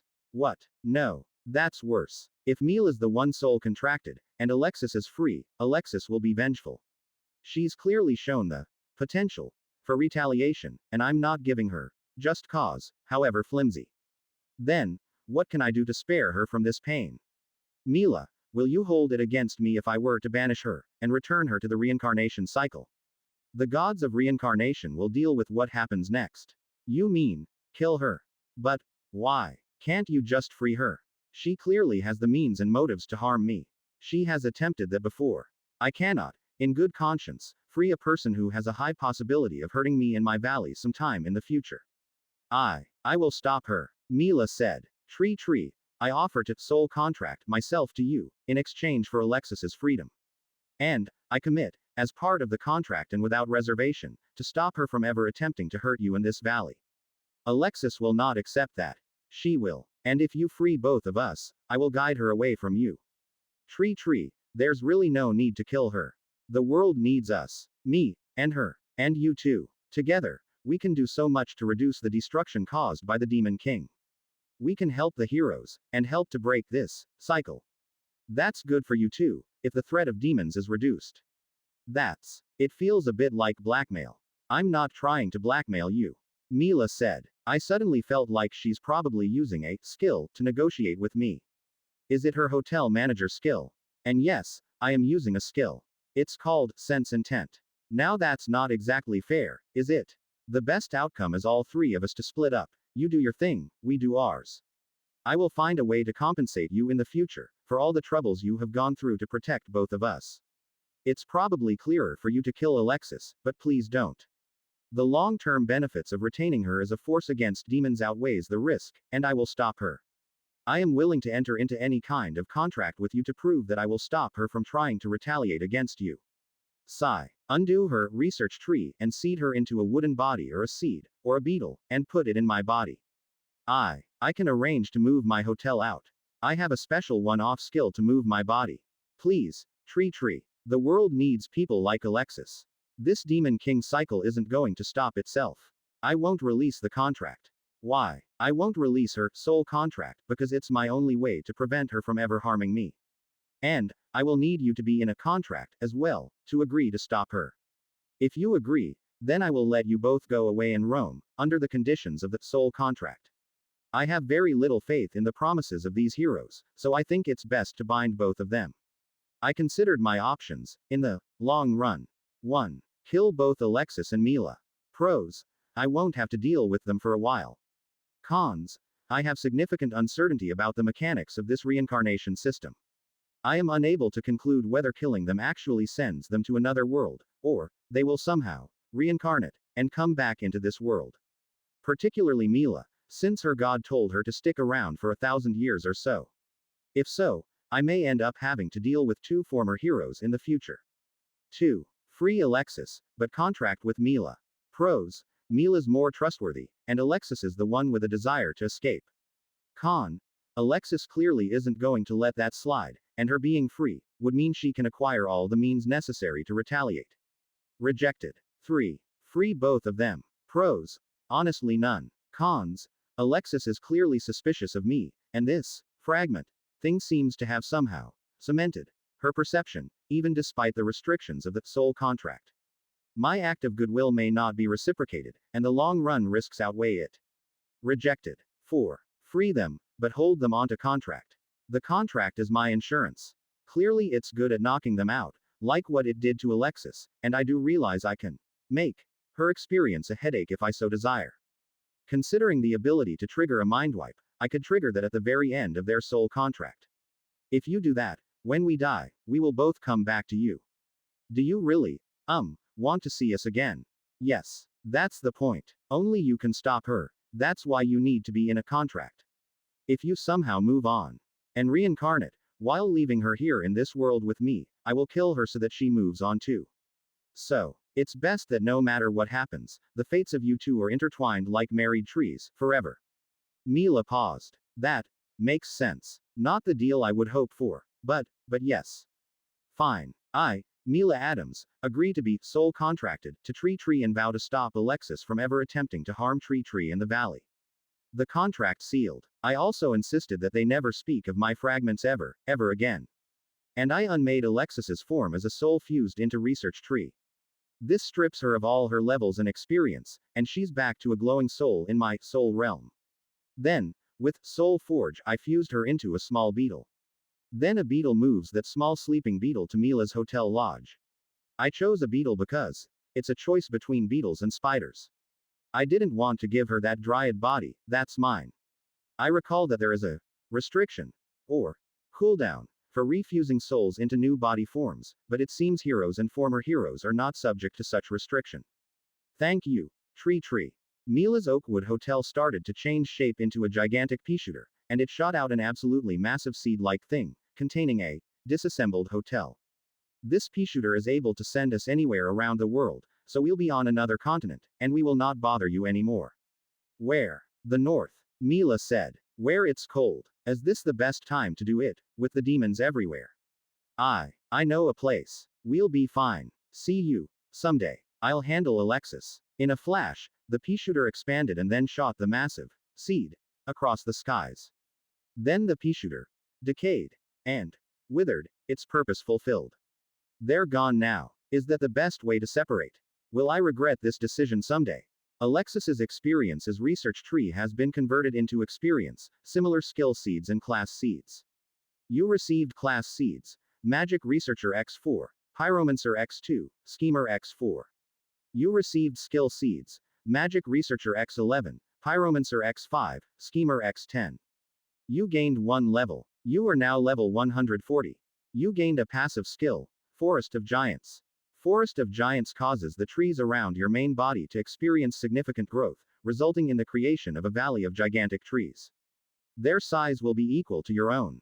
Produces giant timber. You have gained a new skill: Giant Attendant Trees X100. Giant Attendant Trees are supersized version of subsidiary trees, with 10 times the customizable branch space, and 10 times the customizable roots space. They also have a root network that is 10 times larger, and also expand the communication range by 10 times.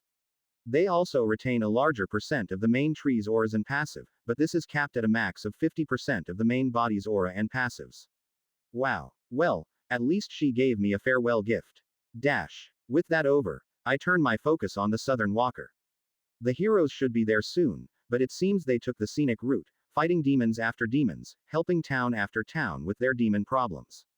That's fine, that's what heroes do, but I think something's messing with them. Still, my trees are not far behind. I have a vested interest in following them. After all, if they die, and my trees are nearby, I get a Titan soul. And I can't wait to try one. Too bad I didn't get it when I unmade Alexis, but meh. The southern areas of the continent's ravaged, it bears the mark of many battles fought, some between kingdoms, and lately, against the demons. The Gila Kingdom's recent use of hex bombs meant quite a few impassable terrain, thanks to the corruption of the hex. I wonder if hex bombs get used too often, will this world end up like kind of nuclear wasteland, a la Fallout?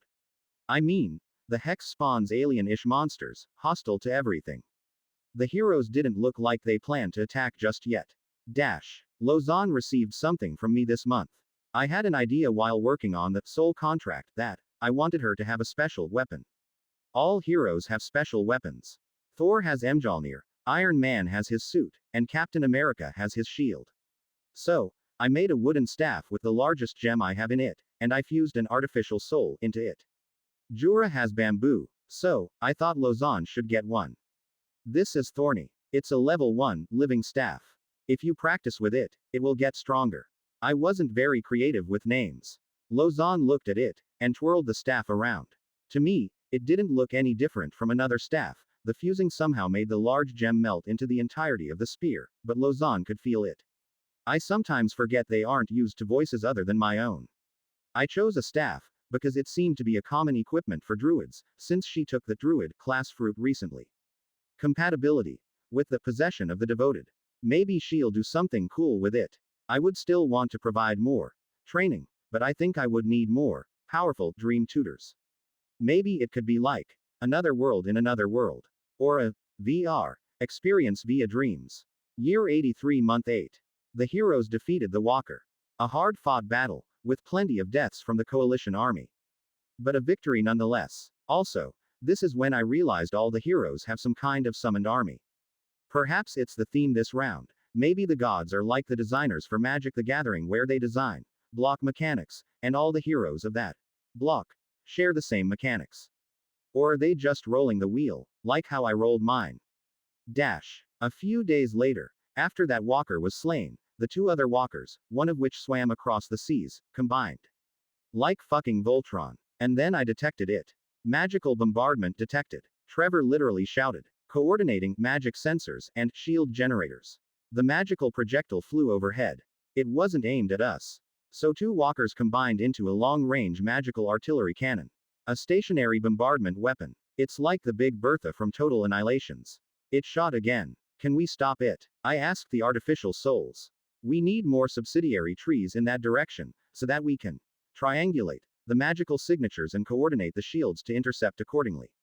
It shot again. What the hell is that flying overhead? Some civilians finally noticed as the magical projectiles flew past, like a giant comet glowing in the sky. If you ask me, it feels like the demons are now able to retaliate against the blood ritual. Then it stopped. 3 shots, and the combined demonic supercannon seemed to be recharging. I wonder whether it is recharging, or it's just waiting for new targets.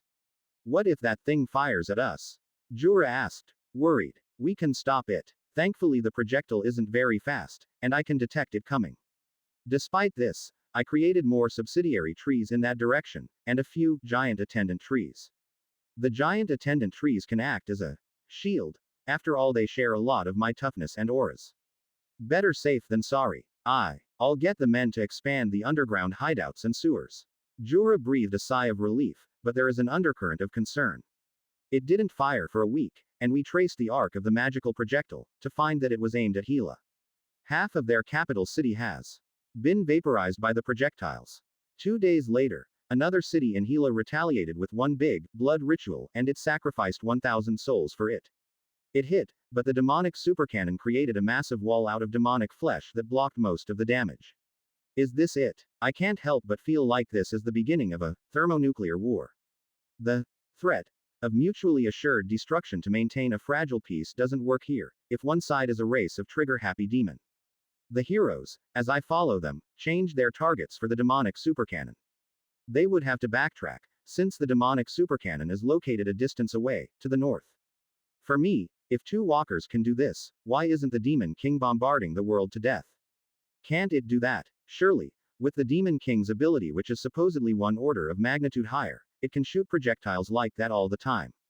What's stopping it? A lack of imagination. A lack of bullets. Does it need to tap into some kind of magical ley line to power the supercannons beyond what they are normally able to do? Oh well. Or maybe it's some strange systemic limitations that are imposed. I sometimes feel the system's rules don't really apply all that well for those in the higher rungs of power. I wonder whether it's like my home world, where money allows one to get away with rules that those with limited resources can't. After some thinking, I felt it won't go anywhere unless I could interview the Demon King, so I stopped thinking about it. Closer to home, I focused on Lausanne, the Valthorns and the Valtrian Order. Mila's Oakwood Hotel is gone, and that left a gap in the hospitality business. Eager to fill it, I created an artificial soul and merged it with the Tree Lodge to create a similar thing.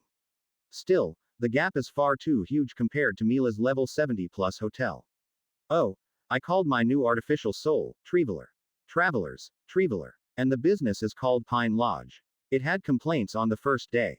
Who's this pathetic person running this pathetic establishment? Well, I had to intervene, and quickly rehire the tree folks that Mila used to employ, and pay them slightly more to make up for the gap she left behind.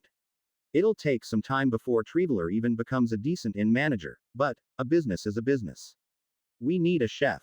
Lady Mika used to cook great vegetarian dishes. Well, in a roundabout way, it was Emile who volunteered to cook for the kitchen. She didn't have any chef classes, but I have chef and cook class seeds from the many dead people's souls I collected over the decades. I'll also need a barkeeper, but that's for later. Eon. A group of 15 children stand around a circle, around a tree of prayer, in Jura's courtyard. An old lady leads them. She's one of the caretakers of the orphans. There has been more refugees this month. Even though the heroes have been out helping to squash the demons, there are still way too many demons crawling around the continent. The demonic supercannon really messed up a lot of defensive strategies, as armies need to split into smaller detachments to avoid total loss. Yet, with the message network down, this means the separated armies need to rely on old school means of communicating. By couriers, or riders. It's a strangely effective strategy. Split up the large armies, and with the communications down, pick on whichever force that's lost. Anyway, the old lady bowed. The 15 children followed. This is Eons' many bodies. He is everywhere in the valley, and he watches over us. Are you ready to be the next batch of Valthorn initiates? The 15 children, aged 6 to 10 nodded. Good. You will receive a familiar from Eon. This is a test, if Eon sees you worthy for the first step. All of them get a familiar. It really wasn't a test, but nobody needs to know that. These children are young, and the intention is for them to be forged in the flames of battle. This is because I decided to expand the Valthorn significantly, and expanded it to a group of 100. The Minder's use is rather limited, and yes, it is useful for me to observe the levels and skills they acquire, but I will use the Minders on people that are more sensitive, and with special gifts. In short, the regular kids will become regular warriors with familiars, though they will have the Valthorn title, and the truly talented will be observed using the Minders. The 15 children walk back happy. For many of them, this is a great gift, and they are eager to test it out. So far, I have not lost any of the Valthorns in battle, but I believe some of them will die over the next few years. It's just inevitable. Chapter 65. Target Practice. Year 83, Month 9. The supercannon fired multiple times, and I believe the shots were aimed at the heroes, or at least, it tried to shoot them the moment the demons found them. Many times, the network of magical sensors pick up the surge of the magical projectile, and after we concluded it wasn't going to land anywhere near us, we let it zip by. This, naturally, is a problem for the heroes. The heroes want to fight the demons, and they do as much as they can to fight the demons. They, and their summoned magical army go out of their way to stop as many demons as they can. Yet, fighting demons personally also meant they reveal their own presence to the supercannon. The supercannon clearly has no concern for friendly fire and would not hesitate to annihilate any demons present in the area to get a shot at the heroes. That said, the heroes does have some measures to protect themselves. Harris, the shield hero, have a massive absorption shield, and he is able to absorb one shot from the supercannon. Based on the current firing patterns, the supercannons can fire 3 long-range shots consecutively every 5 to 6 days, so after the shots, the heroes actually have a short window in which they can advance as fast as they can, or fight as much as they can, since the threat of the supercannon didn't hang over their heads after every volley. The supercannon is also a huge demon factory, and the nearest subsidiary tree near that area saw thousands to tens of thousands of demonoids sent in all directions. It's just a lucky thing that the supercannon usually won't target conventional targets, since they seemed focused on the heroes, or anyone that invoked a blood ritual against it. Or so I thought. Middle of the month, multiple smaller battles happened throughout the valley. Some of these demons attempted to attack the volcano, some attempted to retake the former snake dungeon, some attempted to just, well, punch through my line of trees. It's good combat practice for the Valthorns, and with the expanded operating range around the giant attendant trees, I'm able to use these giant trees like regional hubs for my beetles to operate it. Well, at least TreeTree sees things my way. Lozan said. She's been out fighting, and I think she's using the fighting to work through her frustrations about leveling, and how insanely overpowered the heroes are. Some of these girls are too young to be fighting. A captain complained. We're babysitters. Experience counts. Age shouldn't stop them from seeing the demon war for what it is. Lozan shrugged. You watch them. The captain complained. Lozan nodded, and she played protector of the young Valthorn convoys. Each squadron of 100 soldiers play nanny to a group of 5 Valthorns, excluding Lozan and the first-generation Valthorns, who are considered regular soldiers. There is usually a small beetle force of 1,500 that acts as the bulk of any combat force. The general consensus on the accepted age for a person to start fighting in this world is about 14, but children younger than that have played support roles, such as food handlers, helpers at healer tents, tending to animals and stuff. I mean, if one reaches age 14, they must have survived at least one Demon King era, right? Children mature quickly in the face of death and destruction, though not by choice.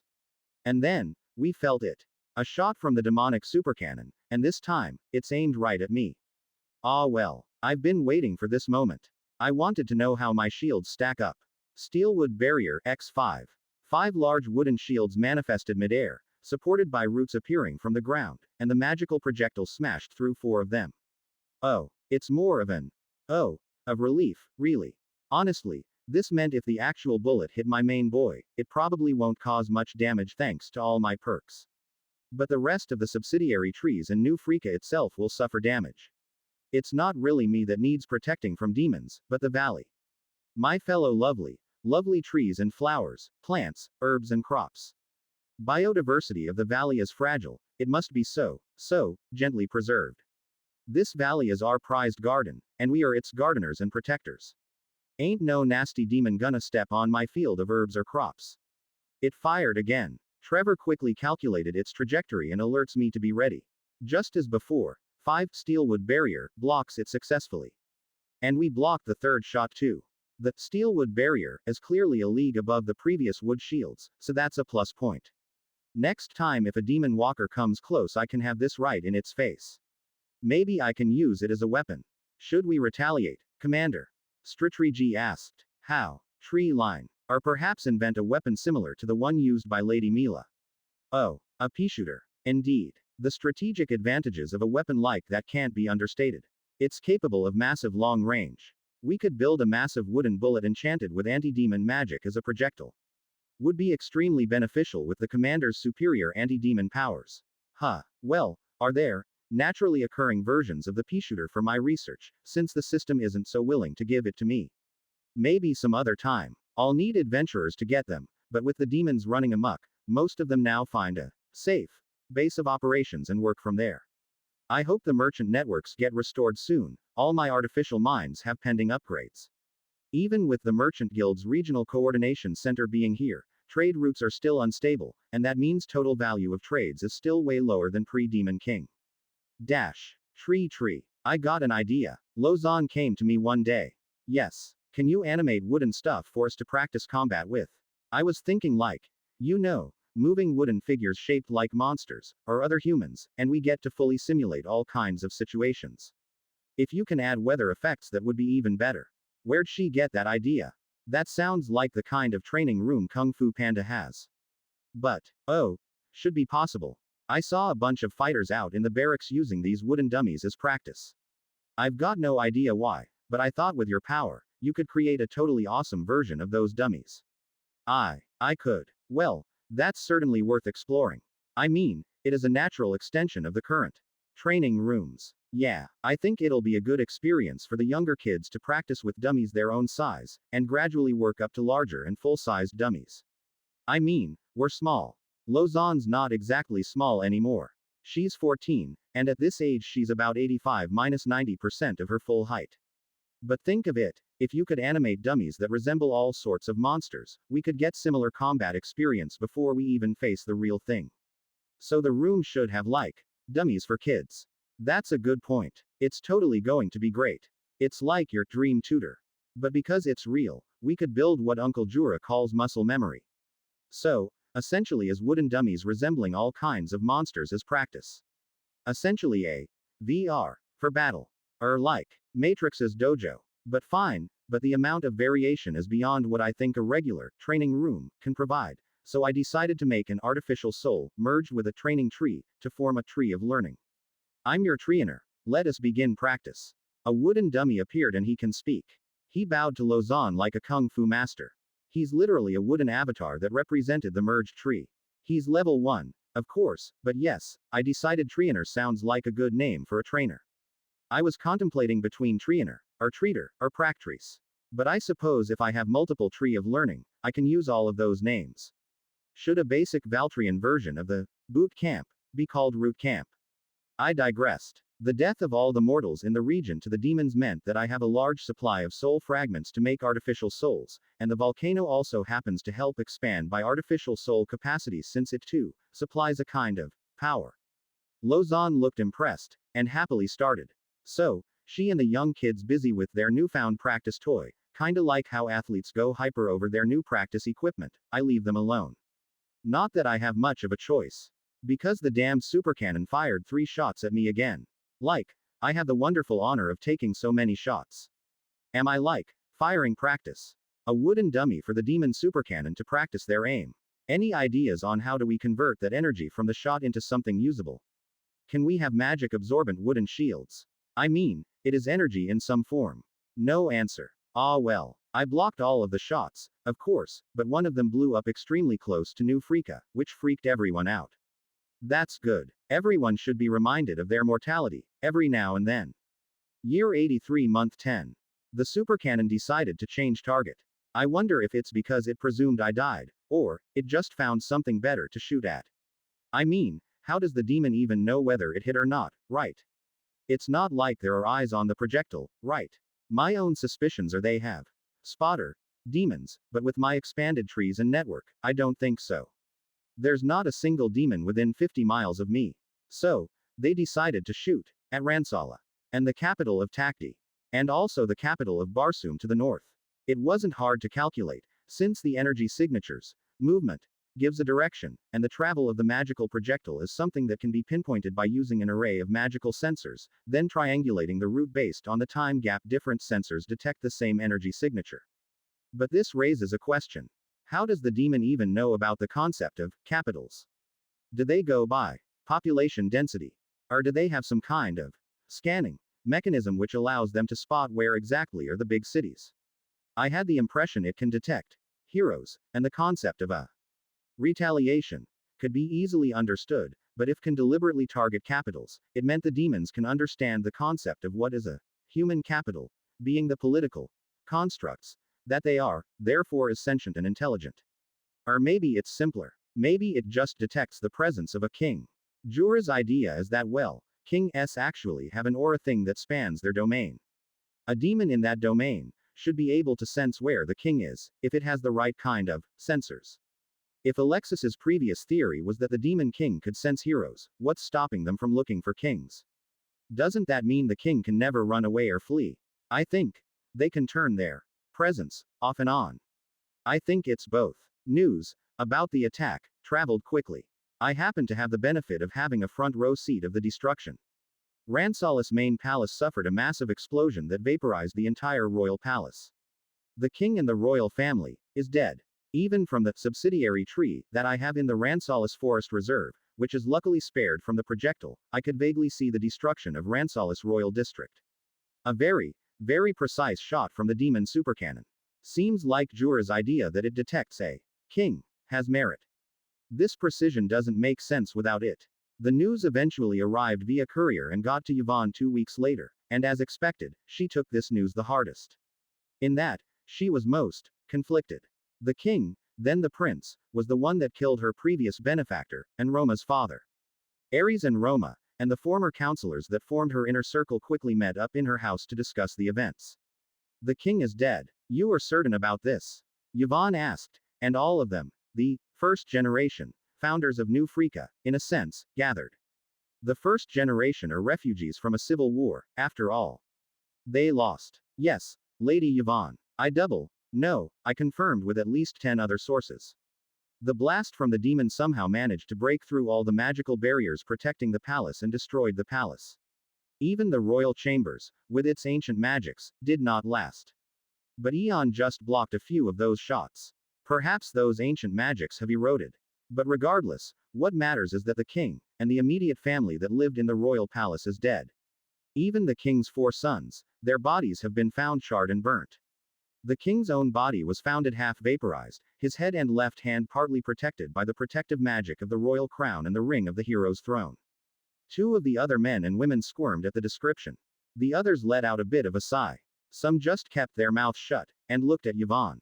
So, Lady Yvonne, there will be a war soon, perhaps not an outright war because of concerns over the demon king. For the throne of Salah. Yvonne sighed. My duties and commitment is here, I am after all bound to Eon under contract. Pretenders to the throne will emerge. And Roma, as the child of Prince Galan, has a claim. Yvonne sighed. All of you knew too. We always did. I'm sure many back in Ransala knows too. The pretenders will come for his life, whether he likes it or not. He's only 10, and may not be ready for such conflicts, but yet, the blood of the kings run through him.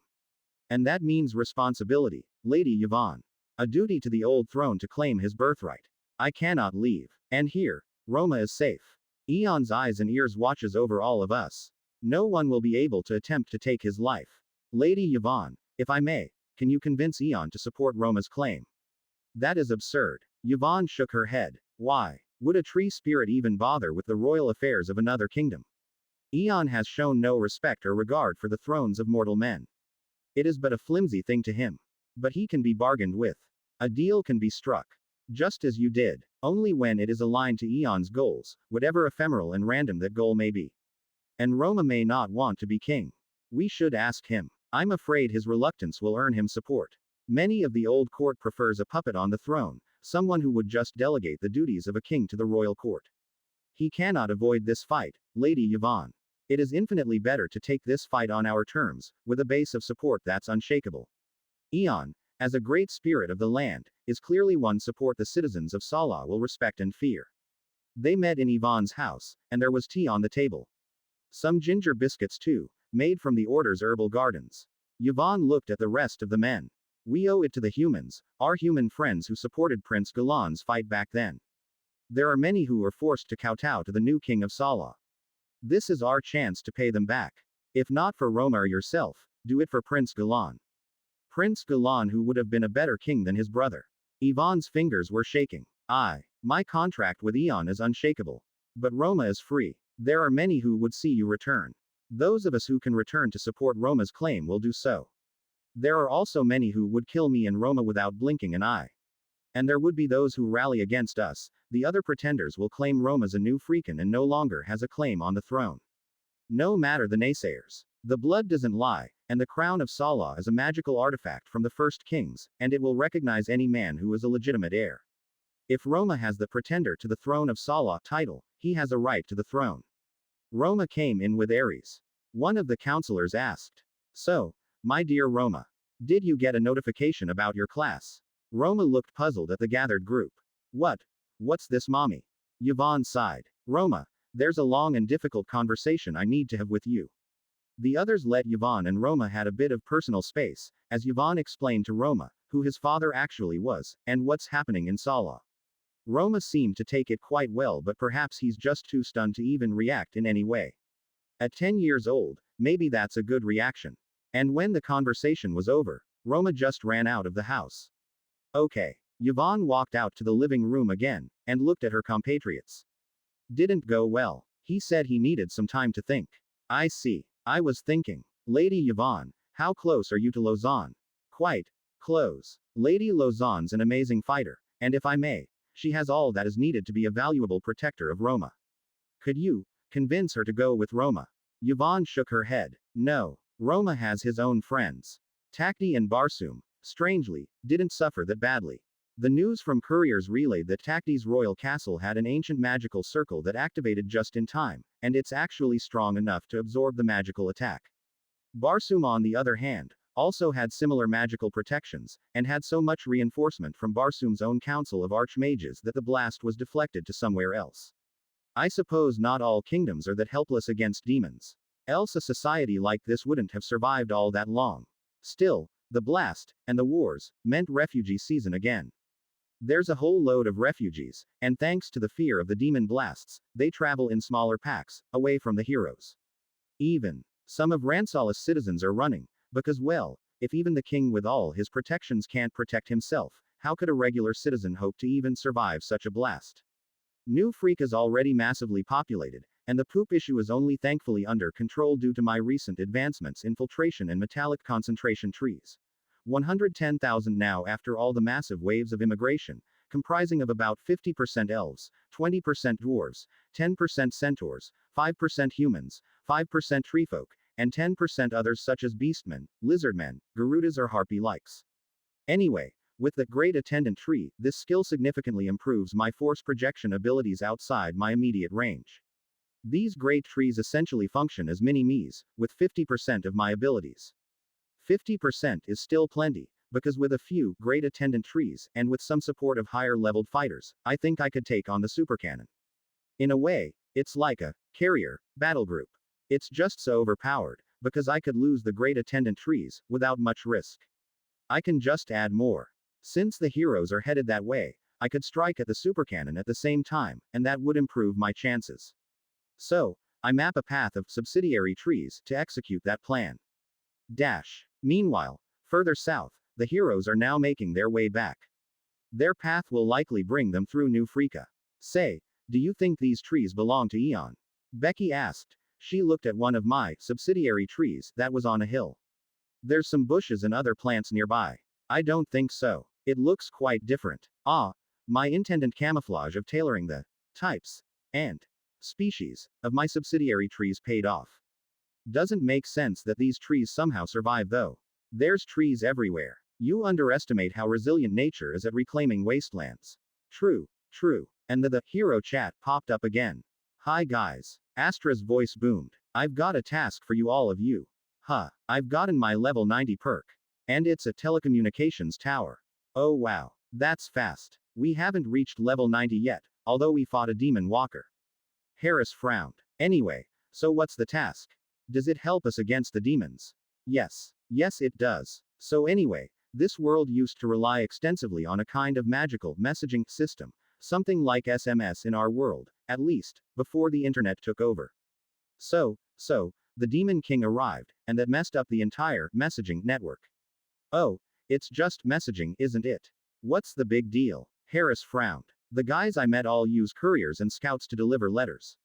It fucking matters, Harris. Instantaneous communication means real-time targeting of spells, real-time military coordination and cross-continental trade. It means you can find out where the demons are instantly by just asking. So, my level 90 perk allows me to build telecommunication towers, and this will restore the messaging function within the area. All these telecommunication towers are magically linked, so this will also allow the nations to talk to each other again. Oh, I don't see the awesomeness, but sure. If it helps us against the demons. So, the task is, I'm going to send you 5 deployment gems via hero cloud trading. These things will expand into the telco towers. But, catch is, you need to find a place that has some protection, perhaps a city with strong magical protection, or some ancient defensive matrices left behind by the previous generations of heroes. If the towers go down, the message function goes down with it. Can't the tower just stay with us permanently? I could protect it. Harris didn't seem keen. Well, how about the rest of the world? Then, the range of each of these towers isn't that big. At most, 1 or 2 countries. We need to spread it as much as we can. If you can find places with some kind of magical supply, or ley line, even better, because the magical energies will amplify the telco tower's range. That's not good. The demons want those kind of spots too. Becky responded. Astra just chuckled. Well, if you guys get your level 90 perks, you'll get some kind of structure too. I think Helen's level 90 perk is a healing tower that also has a garrisoned army of magical knights. So you're saying, we need to get our level 90 perks, then use our towers to protect your telco tower. Yup. That's part of the strategy we are going for. Like Gerard's level 90 tower is a cannon tower that shoots stuff at any demons in range. Then, 5 gems appeared next to Becky. One last thing, it's activated via star mana. Alright, gotta go. Got a battle coming up in a few hours. And hero chat disappeared. Level 90 perks. Harris looked around. They were camped near one of my subsidiary trees. I wonder why our leveling is slower. We seem to be fighting just as much as them. Becky asked. They munched over some barbecued rabbits. It's just a few levels. We're already in our level 80s. Mireille shrugged. Don't think about it too much. Maybe they kill more demon generals than we did. I guess. Becky stretched and yawned. Well, I for one, am very much look forward to going back to New Freaka. I can't wait to see Lady Mika again, there's so much I want to ask her. Harris smiled. Yeah, and proper beds. I will kill 1,000 demons for a proper bed right now. Me too. Chapter 66. Dark Thoughts. Year 83 Month 11. They want us to host their families. I recall we have answered that request before. Jura frowned. They are welcome as regular guests, but no special treatment. That means no special area, where existing New Freakin' law does not apply to them. I understand. This time, it's temporary, Council Jura. We can have a small area set up for all these royals outside New Freaka, a temporary camp for them. The royals will handle their own camps. It's a united request from the envoys of the 5 countries. The heroes will destroy the demonic monster soon, and the royals will return back to their respective homes. I'm afraid that still sounds like they want their own enclave. Honestly, it sounds like a no. But for you, I will consult Eon for his views. Jura answered to the counselor. I have informed them that in no way this way affect New Freaka or Eon's sovereignty over this valley. The royals acknowledge they are here as guests, it's just that they want to continue their life of privilege. Jura sighed. This was the second time they asked. Or maybe it was the third. Perhaps there are more instances where the request went through other channels. TreeTree, what's your view? They are guests, nothing more. Follow the rules and they can stay. Behave improperly and they will feel my wrath. Whatever privilege granted is in a personal capacity, but not by law. The politics behind this request is frankly rather simple. Not all capitals have the kind of magical protection that some kingdoms do. Some of the older kingdoms like Barsoom have a wealth of inherited artifacts from heroes of a different era, and those artifacts power various shields and barrier magic. Survival. It strikes fear into the hearts of royals. The thought of dying in your own palace from a magical projectile from far away. Maybe it's like us, someday, we will die to an asteroid we can do nothing about. They are willing over backwards for your protection, TreeTree. Jura explained. Some of them are already here, secretly. I hear one of the young princes of Rajasthan is already living with one of the merchants here. Smuggled. I hear, since it doesn't sound good to some nobles if the princes are seen fleeing. Well, Ivy told me about some strange foreigners, escorted by a small group of knights. But I suppose they didn't seem dangerous to warrant any action. Indeed, no unusual behavior detected, other than complaining about everything to the merchant. But it seems the prince's minders are managing him. They have all been advised to remain within their respective premises. Well, I did say they could come if they could behave themselves. Ivy then responded. There is also a princess and prince from one of the Nung houses. Ah, Nung. That country's got a few sub-kingdoms within a kingdom. Weird practice. Not too interested to find out more. Jura frowned. Looks like some of the earlier messages from the envoys have gotten out. Who else? A few princes and princesses, a queen from one of the city-states down south. Jura explained. Some lords, ladies and dukes too. It's quite a big list, apparently. Okay, I'm not exactly keen on hosting a royal or elite party, but my word is law, and I have said they are permitted to visit, so long as they do not do anything funny. Trevor, hand over some of your tasks to TreeTree. TreeTree, we can hold off on the rod for now, since we already have one forest rod. Trevor, I want you to help Ivy with observation of the royals. I do not intend to have these royals prance about my valley like they own it. Acknowledged. So, Jura was oblivious about my conversation with Ivy and Trevor. Do you think we should set up a special quarter for them? Some of the counselors think that is a good choice. That is special treatment. Let them find their own accommodation. I am not creating a special district, or allowing to have a special tent area just for royals. And there's probably going to be a fight. They stay among us, and if they act up, I want the order on them. It was then that there's a knock on the door. Counsel Jura, may I come in? It's Madeus. Sure. Madeus looked uneasy. Counsel Jura, I received a request from Royal Court of Barsoom. Jura frowned. He knew where this was going. Oh, they survived the attack, I recall. Indeed, but the ancient shield matrix of the Grand Palace will not be recharged within a week. It takes at least 2 months for that matrix to come up again.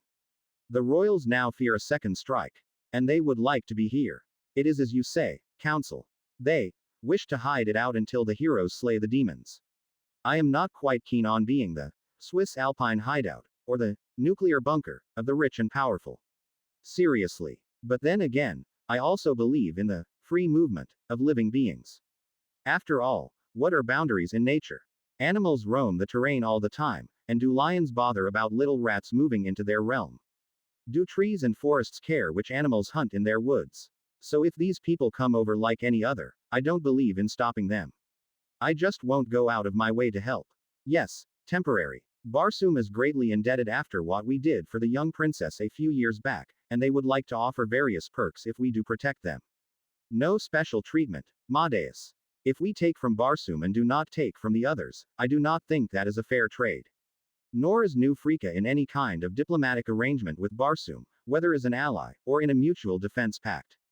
Jura answered. I believe TreeTree has similar views, but I'm afraid you will have to accommodate the Barsum royals in your own quarters, or with any of your merchant friends.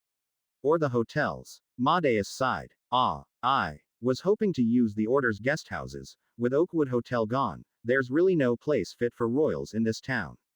That would be us taking sides, Madeus. The counselors will use this against us, I am sure you understand. Madeus was silent for a moment, then he nodded. I will relay the message. He left. Jura sighed. I think Madeus got offered an amnesty of some kind. I think. But I do agree with your position. New Freeka's position as a uniquely neutral place is made possible thanks to you, TreeTree. So the order cannot be seen as taking sides, especially with a party that's not formally allied with us. But perhaps, TreeTree, if any of this nations do want an alliance or treaty of some kind, would you consider it? I would, but truly, it's all about the terms. With all the royals coming over, it might be a good time to talk about what would be a dealbreaker, and what's a must-have. Jura asked, and then took out a notebook.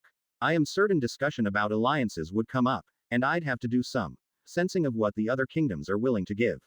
I will refuse any alliance requiring me personally to protect their lands.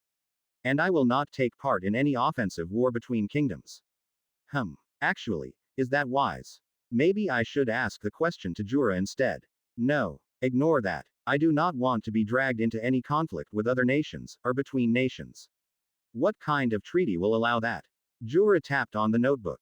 Well, that rules out any alliance or mutual defense pact, since being in a group means there are countries which are outside of a group, and a conflict will emerge one way or another, which, inevitably, you will get involved.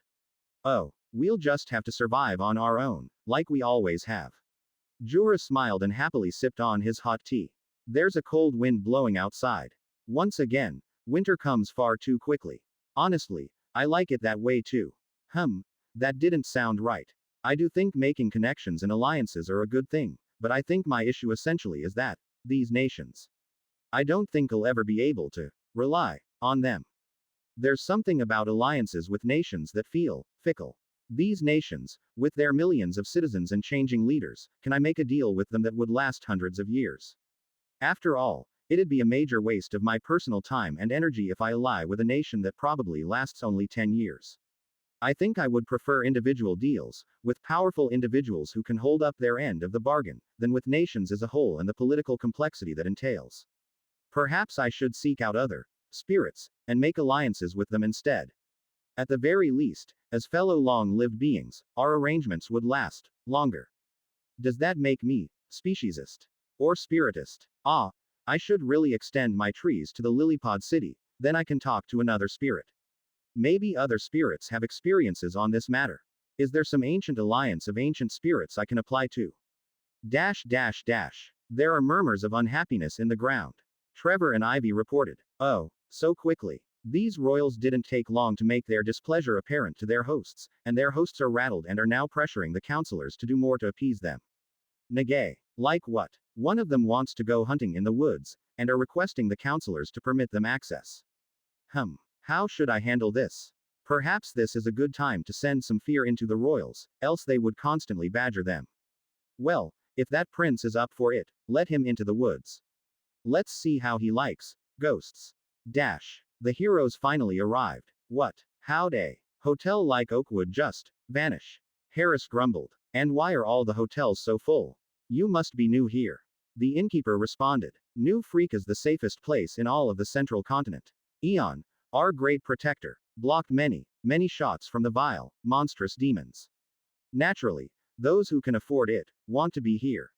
It's safe, there's secure food sources. No wonder you look rich. Becky frowned. This is ridiculous. A safety premium is naturally to be expected. Did you think safety comes free? The innkeeper laughed. I don't recall charging that sort of taxes, but I guess I could consider it a protection fee. But that makes me like those cheap gangsters that extorted money. But then again, that's what the government does, right? It's only who and how the protection is charged. If I am the local government, then do I have that right? Do we have to camp in this place? This sucks. I was so looking forward to meeting Lady Mika again. It's so strange that she just vanished. Mirai kicked a pebble on the floor. There's a lot of roots on the ground, and they formed into steps. If you miss her so much, I hear she left some notes for the Hospitality Guild and the Valtrian Order. And the Adventurers Guild. Maybe you can check with them whether she left anything for you. Harris nodded. Okay. Let's check with the Adventurers Guild first. Indeed. Mila left them a note. I wonder what it says. Huh, she had to move north because of some personal commitments. Really? So sudden. And how does she even move north with so many demons?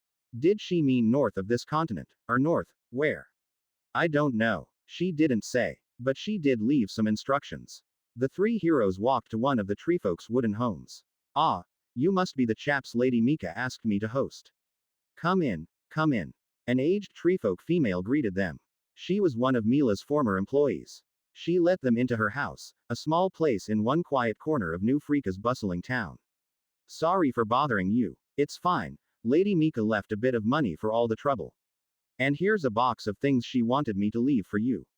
A wooden box. It's small, probably no bigger than a shoebox. Ooh, fancy amulet. Becky opened. And books. They opened it and started reading. And I cursed internally. I can't read with spirit vision. Dash. They rested for a day. They went to the market the next day. Where do we even start? Becky looked a bit lost. The merchants selling ores and stuff, at least. Harris pointed and they walked over, glancing at the things. Crystals, right. Mireille seemed equally puzzled. The merchant said the price and the three heroes glanced at each other. Discount. They haggled. And eventually they bought some. And then they went to one of the many blacksmiths and forges. And rented one of furnaces. They spent a good 4 or 5 hours in there, seemingly trying to work at the crystal and use their star mana. I overheard them complain about how tiring it was, and eventually they emerged with a small crystal dagger. They admired their hard work for a bit, and then concluded that they all need to spend more time on their work. Then, we all sensed it. A shot from the demonic supercannon. At me. At them. They ran out of the furnace, but they were too slow. But I wasn't taking chances. 5 steelwood barriers emerged midair, suspended and supported by roots and vines. And it absorbed the shot easily, crushing the first 4 barriers as expected. Then the demonic supercannon fired again.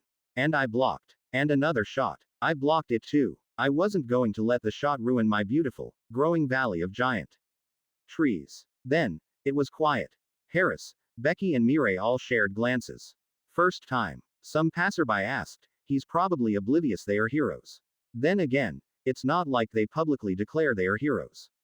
The three didn't reply. Yeah, those loud booms are scary, but it happened a few times already.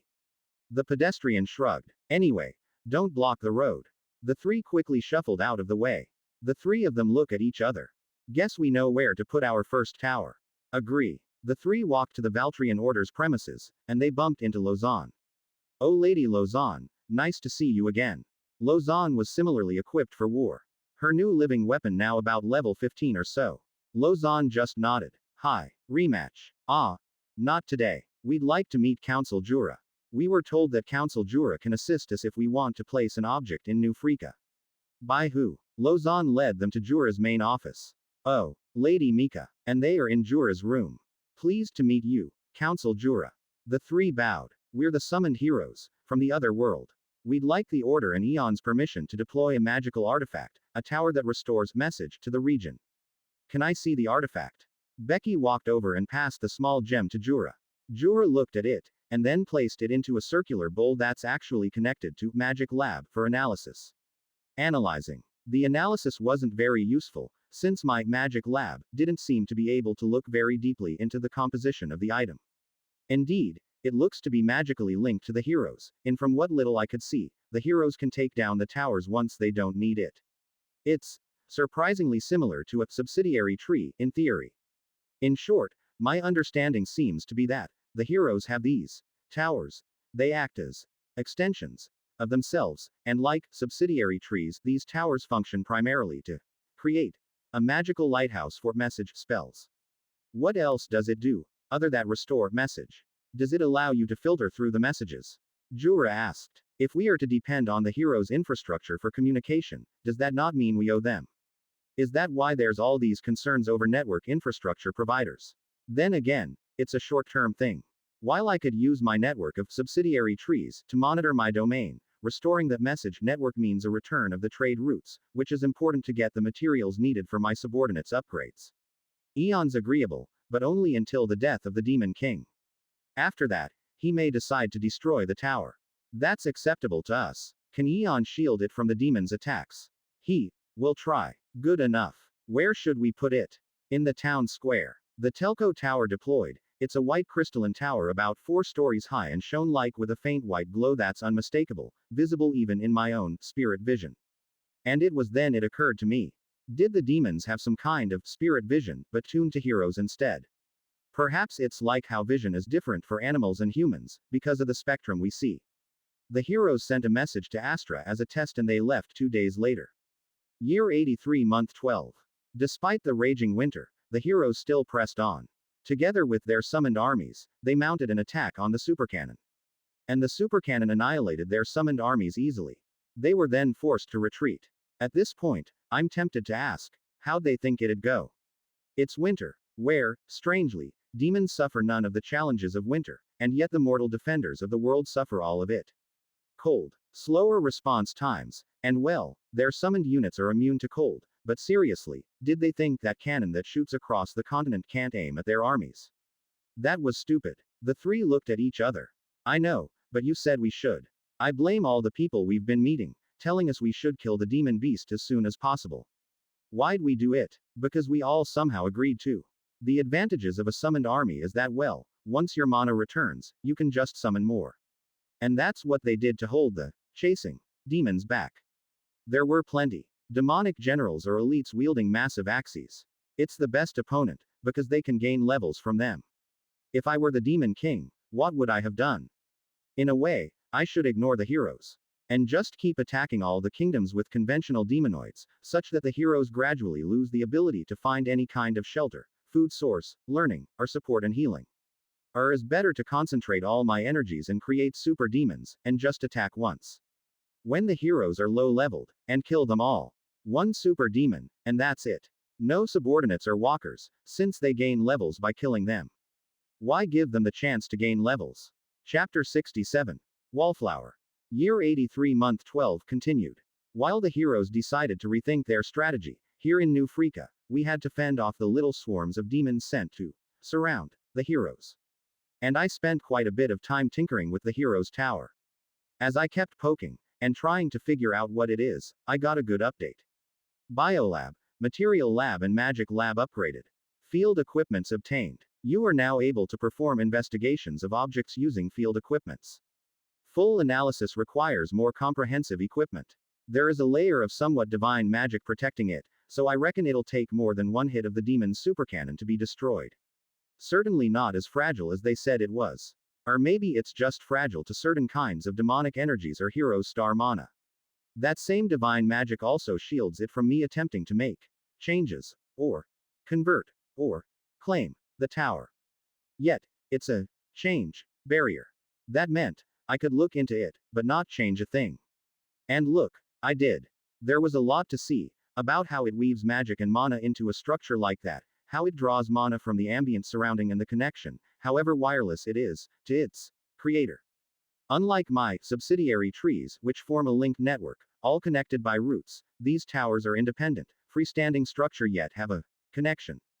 And it's more complex than just some kind of Wi-Fi. It's almost like they're entangled in some surreal way. As if it's resonating with something else far away, and yet, it emits or absorbs nothing through the air. Stumped. I observed, and looked for days. It's as if I've invented a bow, and right here is an interstellar rail gun. How do I even replicate such a thing? How did the heroes even come up with such a thing? It certainly feels like impossible that young kids would know how these things are. So, are the gods creating such objects and skills, and implementing, or executing, them via the heroes?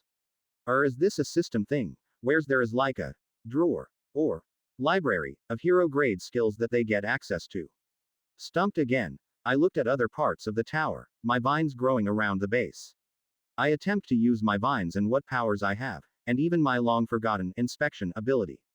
Perhaps the resonance is how it communicates with other towers, but the means which it acted as a conduit or router for messages is something less sophisticated. Or not. At this point, can I just build a massive X-ray or MRI scanner around the tower so I can see what's inside?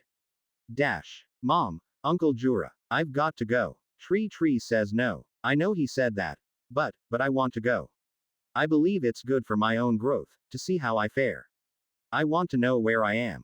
You know where you are. You're here. Lofen was furious, and worried. Your place is here. I know my place is here. But, I want to measure my strength. I won't die. Trust me, Mom. Well, the heroes, utilizing the now restored message network, requested for help. And they asked for Lausanne to help with the attack on the demon supercannon. Not just her, of course. A lot more than her. You're not a hero, Lausanne. Lofen held her daughter. Don't do this. But, Lausanne sulked. I want to go, Mom. Please. No. I'm 14 and almost level 60. I can help. Men higher level than you have tried fighting demon champions, and died. They don't have TreeTree's powers. Are thorny. She pointed to the wooden staff on her belt. We can do it. Lofen sighed. TreeTree, can you talk some sense into my daughter? In my mind, should I let Lausanne go? Though I spent a lot of effort in grooming and training Lausanne, ultimately, should she be able to decide how she wants to wield that power? Lausanne's turn to retaliate. Maybe she's 14 and having a teenage rebellious age. Oh, I sound like my mom. My mom used to tell me I'm rebellious. I think what Lofen is afraid of is death. With a few well-placed giant attendant trees, I think I can ensure Lausanne's survival. So, if I can do so, would it be a good idea for her to join the battle? Maybe it's a good lesson in the brutality and the high levels that the heroes walk. A dose of reality. And I could use the chance to attack the demon supercannon with some of the roots, masked as coming from her. I should let her earn her right to participate. Rather than just say yes. Lausanne, there are a lot of demons coming from that direction. Among them, probably a few demon generals. If you take down 3, I think you can take part. And, I want you to restrict your familiar use to only 2 abilities. Lofen sighed. TreeTree, what? It's training. If she can take on a few more demon generals, then she earned her right to participate. If she can't handle the generals, she shouldn't bother trying. Yes. So, I'll go hunt some demons. Lofen shook her head. I wasn't expecting that. Jura shrugged. I like that though. Want me to go with her? She can go with the initiates. Someone's gonna have to babysit the rest of the initiates. Well, eventually, Yvonne wanted to go. The mission was simple. Between us and the demon supercannon, there's about 10 to 15 groups of demons, led by the knights and generals. With an attendant tree in place, a beetle force will engage the demons, and Lausanne can then challenge the knights and generals. Yvonne, and a group of other captains will help out. She went all out. I guess a part of her wants to know that the gap between herself and the heroes isn't that big. A path that's honestly going to fail. Even Jura can't keep up with the heroes, though he could probably give them a bit of trouble. Still, it's winter, and it's hard to get the beetles to operate effectively far from the attendant trees, even with the winter adaptations, and the giant trees warming the environment with the heat transmission routes. So, Lausanne complained and grumbled, but nothing much she could do. She can't take on an entire army herself, nor does she have a summoned army at her beck and call. Year 84 Month 1. The presence of royalty, many living in the homes of the wealthy merchants here, made the political environment a little bit touchy. Mainly because the councillors each sought out the royals for some shoulder rubbing, or as the euphemism goes, building relationships. It's a sensible thing from their perspective, since royals by nature have strong skills. A prince or a princess could bestow royal privileges, blessings and rights, improve or upgrade classes, and even create gifts, using their powers as royals. There are also certain unique classes that only royals with the right skills can grant. Like one prince I observed had the ability to create a custom diplomatic gift out of midair, which was given to the princess of another country. And it's a permanent item too.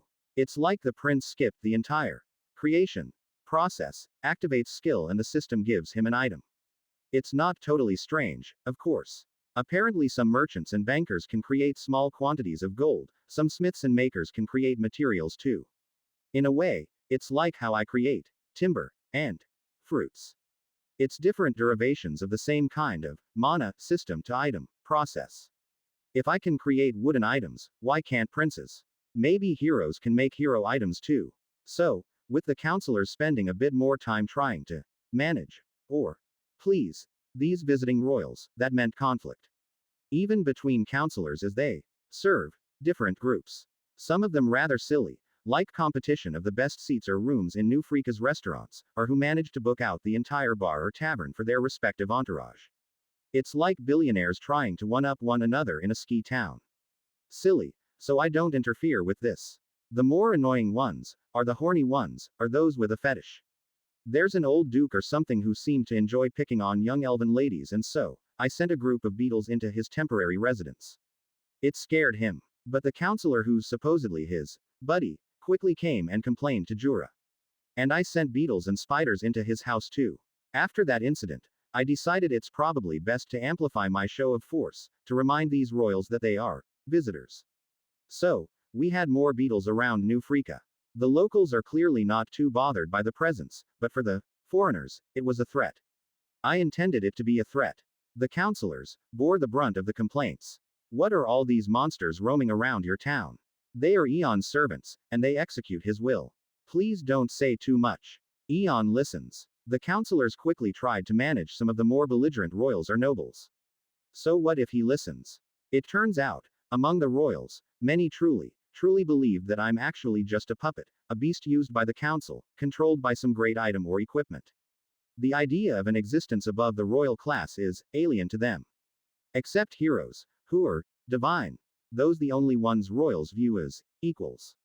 Generally, of course. And I suppose in the history of this world, existences like myself are not common, or perhaps even if they did exist, they may not have the same mindset as I do. Perhaps they are slumbering giants, a sleeping mountain. Or they are giant tortoises, the Zerodans. Although they carry massive cities on their backs, the Zerodans are treated just like the captains of a cruise ship. The rulers of the cities still rule, and their rule is supreme. So, feeling a bit annoyed at all the murmurs and chattering, one massive projectile from the demon supercannon came. And this time, I intentionally blocked it just enough that it smacked right into the telco tower. The telco tower's fine, of course. I calculated it just enough that it won't be destroyed. But I wanted to borrow the attack to weaken the divine protections, so I could look a bit more into it. And at the same time, scare the counselors and royals. The earth shook, and I had a wooden barrier created around it such that the blast radius was limited to the town square. Beetles, my vines and roots had cleared the square of all citizens. Jura was quick to figure out what I was doing. TreeTree, that was intentional. Yes. Jura laughed, and then went out to make an announcement to the council. Eon would like to remind that he finds the conduct of the visitors appalling, and he is tempted to not stop the next projectile from the demons. He would like to recommend the visitors are brought to the blast site for a tour. The counselors roared in protest. Is he threatening us? Jura just smiled. Yes, he is. What are you going to do about it? One counselor sat. Oh, nothing. I think it's just a people thing, that after living in comfort for a while, they forget that there's still a war and demons shooting bullets everywhere. Especially for some of these nobles who don't seem like they've ever seen war, even though it's just so common. Or maybe they are just desensitized to war and death, since it's so common. Since war and death is bound to happen, might as well have my share of fun, go on a power trip and all since we are all going to die. I felt like I suddenly understood some of these royals. Sure. Yes, we are going to die. We know that. So why can't I do things my way? If the meaning of life is me just hiding away like this, why bother? Are these royals nihilists? Or is it some other word? Lausanne spent time trying to hunt for more demon generals. The winter's gradually clearing, and at certain parts of the region where it's warmer, she finally took down one demon general herself. Still, the goal was 3, so she had to hunt for 2 more. And later in the month she took down another one, bringing her total kills to 2. Meanwhile, the heroes are out gathering a strike force, again. Similar to what that other kingdom did, the strike force is meant to be an elite force, to help punch a path through to the demon supercannon, so that they can attack it directly. As it is, they could already punch a way through, but between the summoned army and their op skills used to get through the chaff, they don't have much star mana left to actually take on the main body of the demon supercannon. I heard that you might be king. Where'd you hear that? Roma asked. He's a quiet, studious young boy. Despite Yvonne's attempts to train him in fighting, his interests are more into magic, and well, reading. Although he is healthy and fit, physical combat wasn't his thing. He didn't inherit Yvonne or Prince Galan's talent in fighting. The others were talking. I even heard one of the actual princes said it when one of their servants came to buy some bread. The black-haired baker boy said. He had a small knife at the side. Roma sighed. Mom told me about it, but I can't accept it yet. Some of her friends asked whether I want to travel to Ransala. What do you think? Should I be king? I think you'd make a good king. The baker boy said. Then I can be your king's guard. You can't even fight. Roma laughed. Well, you've never ruled. The baker boy ribbed Roma. Besides, all I need is your mom to teach me some tricks. I heard she's really good. We might die, or you'll just be working as one of the employees of the Valtrian order, and I'll just be an ordinary baker. Why live, if not for honor and glory? You've been reading too much of your uncle's writings. You've been reading too much. Sala is now ruled by a regent. One surviving archduke took the position of regent, to govern the state of Sala. Apparently, it is quite normal for the succession wars to only commence after the demon king is slain, and if a king falls without an appointed successor, a proper contest for the right of the throne will start when the demon king is slain, something the regent will announce. After all, it is hard to properly choose a king in a time of chaos. At least, that's the principle of such a rule. I suppose kings do die quite often when the demon king is around, so there's already a cultural norm for it. In theory, that meant Roma has time to prepare. That also meant everyone else has time to prepare. In practice, whoever the ruling regent prefers has tremendous advantages, since this is the time where all the things and pieces can be put in place. Still, the regents will obey the norm, because to some extent, obeying the norms is what allows the heir to convert their class to king. Weird system rules like that, or so it is believed. Or maybe just nobody tested whether that norm is actually a requirement of the title king, or whether it's just a product of whether the citizens of the kingdom acknowledge the heir as the true king. Things I learned from eavesdropping on Yvonne's conversations with her advisors. Year 84 Month 2. Lausanne finally killed 2 more demon generals, so her total kills is 4. And she gained some levels while she was at it. Can I go now? Please. Lofen was similarly reluctant, but then privately, I told Lofen I'll look after her. With my assurance, Lofen agreed. If it goes well, I'll even get some experience out of playing a small part. And I was getting quite annoyed with all the shots fired at me. I wonder whether I could so like some kind of kung fu stunt where an attack is deflected back at the demon. Like how so many manga main characters are able to do to show off their insane overpoweredness. In honesty, the heroes were just about ready, with their force too, and they were already prepared to strike the demon supercannon, with or without Lausanne. So, Lausanne's arrival at the battlefield was just on time. Just to be sure, I placed a few giant attendant trees in the vicinity as a retreat point for Lausanne. And the battle against the supercannon went well, all things considered.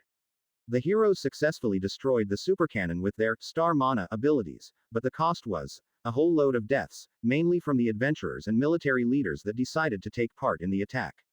Lausanne returned from the battle, bloody, and there was a look of despair on her face. I was there, and perhaps there was something about watching the demon supercannon's explosions incinerate people up close that just, feels brutal. It wasn't the first time she's seen death. She had seen death when she fought the demon walker. It was, as expected, the despair of realizing how high the mountain is. Lofen, of course, gave her daughter a hug. It's okay. You're blessed by TreeTree, he's just one tree spirit, but the heroes, they are blessed by all the gods. Lausanne, of course, instantly perked up.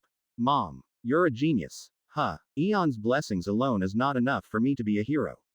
What do you mean? I will visit other spirits like TreeTree, and get their blessings. If I can get multiple blessings, I will be as strong as them. Chapter 68. Explore a tree. Year 84 Month 3. With the demonic supercannon down, the royals and nobles quickly made their way home. Truth be told, I think that's a bit premature.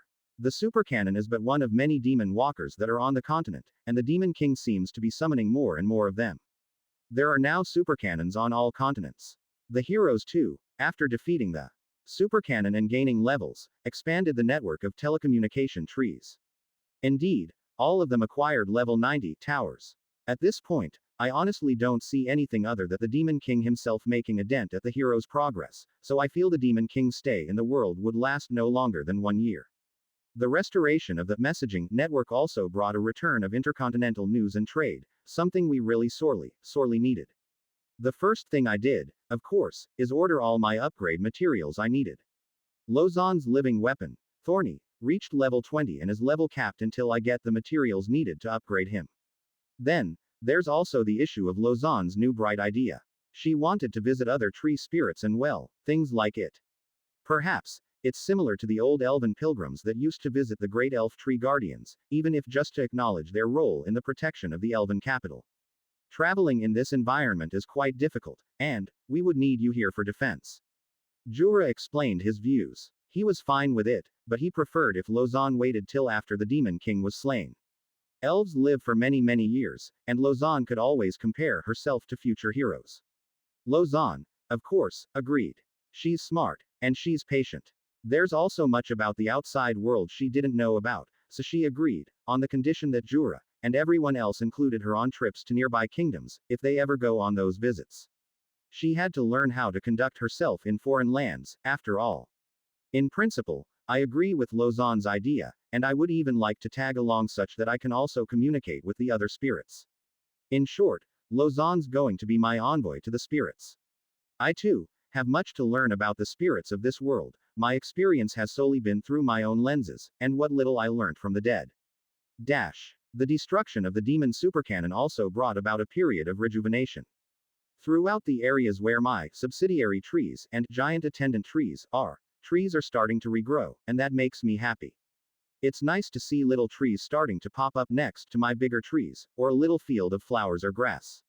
I get significant enjoyment from having new grasses or trees join my network of trees. Increasingly, it's the tree part of me that finds joy in this. Or perhaps it's just Trevor and gang's enjoyment. The refugee situation temporarily subsided now that message and the demon supercannon's death spreads. There's something about uncertainty that adds to that fear, so with open communications restored, those living in different places no longer live in darkness. It's just a thing about knowledge that allows people to make better decisions. All in all, with the royals and nobles making their way out. Year 84, Month 4. The heroes are out hunting for the other demon bases. There are many throughout the continent, but at least, they know where to look for them. Benefits of real-time communication. For me, I turn my focus to further studies of the telco tower. I'm not getting much insights into how it stays synchronized with the other towers, but with the help of more lab equipment around the tower and attempting to intercept magical messages over time, I'm starting to figure out what's happening. The telco tower has multiple components to it. The other parts is a form of demonic barrier, which creates a safe zone for messages going to the sender and from the sender. These repels the effects of the Demon King's global ability. Secondly, is a kind of repeater, where the telco tower receives a message and sends it to someone else but within the same tower range. For longer range and continental messages, that goes through the somewhat quantum entangled communications that exist between the towers. Of all of those, I decided to focus on the aura, repelling the Demon King. It's the easiest for me to study, and in many ways, similar to my lesser demonic suppression aura. I reckon the similarities would help me in understanding what exactly is happening. And my suspicions were rewarded, because after some poking and thinking, I had a notification. Demonic ability reduction aura. Lesser obtained. Yay. Feeling a bit accomplished, I went back to the Hex Wasteland. Apparently, the heroes have been sending a whole load of messages to all the kings and leaders they could contact to stop using the Hex bomb. Because it made their work a lot harder, since it would disrupt their travel paths.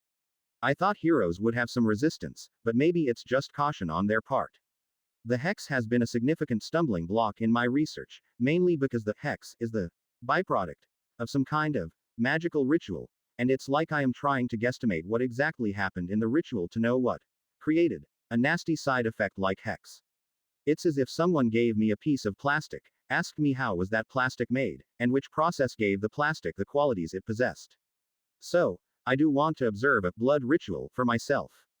If the nuclear fusion theory has any relevance, the blood ritual should be some kind of incomplete process that created this monstrosity. In my mind, I have a clear, obvious reason for researching the Hex. In my mind, I cannot help but suspect that one day, some country is going to think I am no better than the Demon King and use this same Hex bomb against me. This horrid poison that corrupts the land just offends the trees and vegetation in every way possible, even more than the magically tainted poop. So much so that I get feelings of anger through the rootnet. If a forest could react in anger to a factory spewing poison into its lands, I guess that's how it feels. Even though it repulses me, I steeled myself and placed one subsidiary tree right into a pool of hex. It was a risk, but somehow, I felt like I had to reach into it. And then I felt my mind assaulted and overwhelmed by strange, twisted emotions and memories. Death, pain, suffering, love, hope. It lasted for a good 2 hours, a short flicker of a moment for me, my various root brain complexes, and the grand mind tree, all instantly kicked in and worked hard to allay those invading memories and emotions. It's not all bad, but it's all kinds of emotions, both positive and negative, warped in some way or form, are joined together. At the same time, I witnessed my subsidiary tree rot from the root upwards, its bark and trunk turning brittle before breaking up by bits and pieces. It took a while, and after that 2 hours, and I've regained emotional control, I soon used the root brains and mind tree to invade into the subsidiary tree. It was too late. The subsidiary tree was dead, it crumbled and turned into dust. Yet, it was not all wasted. The hex, as we seen it, shrunk a little bit. Ah, typical of blood rituals. It's essentially an emotion memory conversion into power, and so, fixing the hex meant facing those emotions head on and unwinding them. But that still doesn't answer the underlying force. Is it still some kind of soul mechanism? Or does emotions and memories have their own power? I suppose the true way to fix the hex is to connect a root to it and run it through the root minds and the grand mind tree. So, did you ask your mom? About what? About teaching me how to fight. Roma frowned. You should stick to baking. Easy for you to say. The black-haired boy responded. I only have my granny to look after me. I only have my mom. And her army of loyalists and servants. The black-haired boy was sharp, and there is indeed an army of loyalists. Even now, there's 2 feet guards, tasked to watch after Roma. Roma sighed. Fine, I'll ask her to teach you something. Yay, I can't wait to hit someone with one of the long hard breads. Roma facepalmed, and the black-haired boy laughed. Indeed, Roma later did go see Yvonne. Mom, I got a request. It's got nothing to do with books or magic. Yvonne probably looks puzzled, because it's quite rare for Roma to have requests outside those topics. What? I have a friend. He wants to learn how to fight, so could you, teaching him? Roma asked awkwardly, and Yvonne looked at her son. He twiddled his fingers even though he's already in his teens, and Yvonne nodded. I won't have much time to teach him, with my duties at the Valthorn kids, but sure. Maybe he can start joining us for a few rounds of basic spars. I have open sessions with the newer initiates. News from the distant continents come in, and the Demon King is on the move. It seems the heroes are quite successful in defeating the Demon Walkers and the Demon Supercannons, if they have an ability similar to Mila and Alexis's Star Mana form. I reckon that's probably a standard loadout for a hero. The heroes are now trying to gather up somewhere, and take down the rest of the demonic walkers. There are many, after all, this Demon King was really fond of walkers, and so far, the heroes are successful, so much so that almost every 3 to 4 days we have news that another walker or supercano has been destroyed. The heroes by now have moved out of my tree's observational range, and so any news about their movement is via message. A part of me thinks, well, this is too easy. There must be something. Is this it? Really? Is this the slow end of the Demon King? The Demon King that peaked early and then ended, because it tried to attack all the continents at once? I don't think so. There must a trick. The Demon King has been wandering continents to continents doing something. There must be a trap waiting for the heroes. There's no reason for Demon King to just hang around and idle when the heroes are still gaining strength. The heroes must be expecting it too. Things have been going a bit too easy for them now that they've unlocked Star Mana. Oh well, let's just watch the show. Where has the Demon King gone? Would anyone have any idea now that the message network is restored?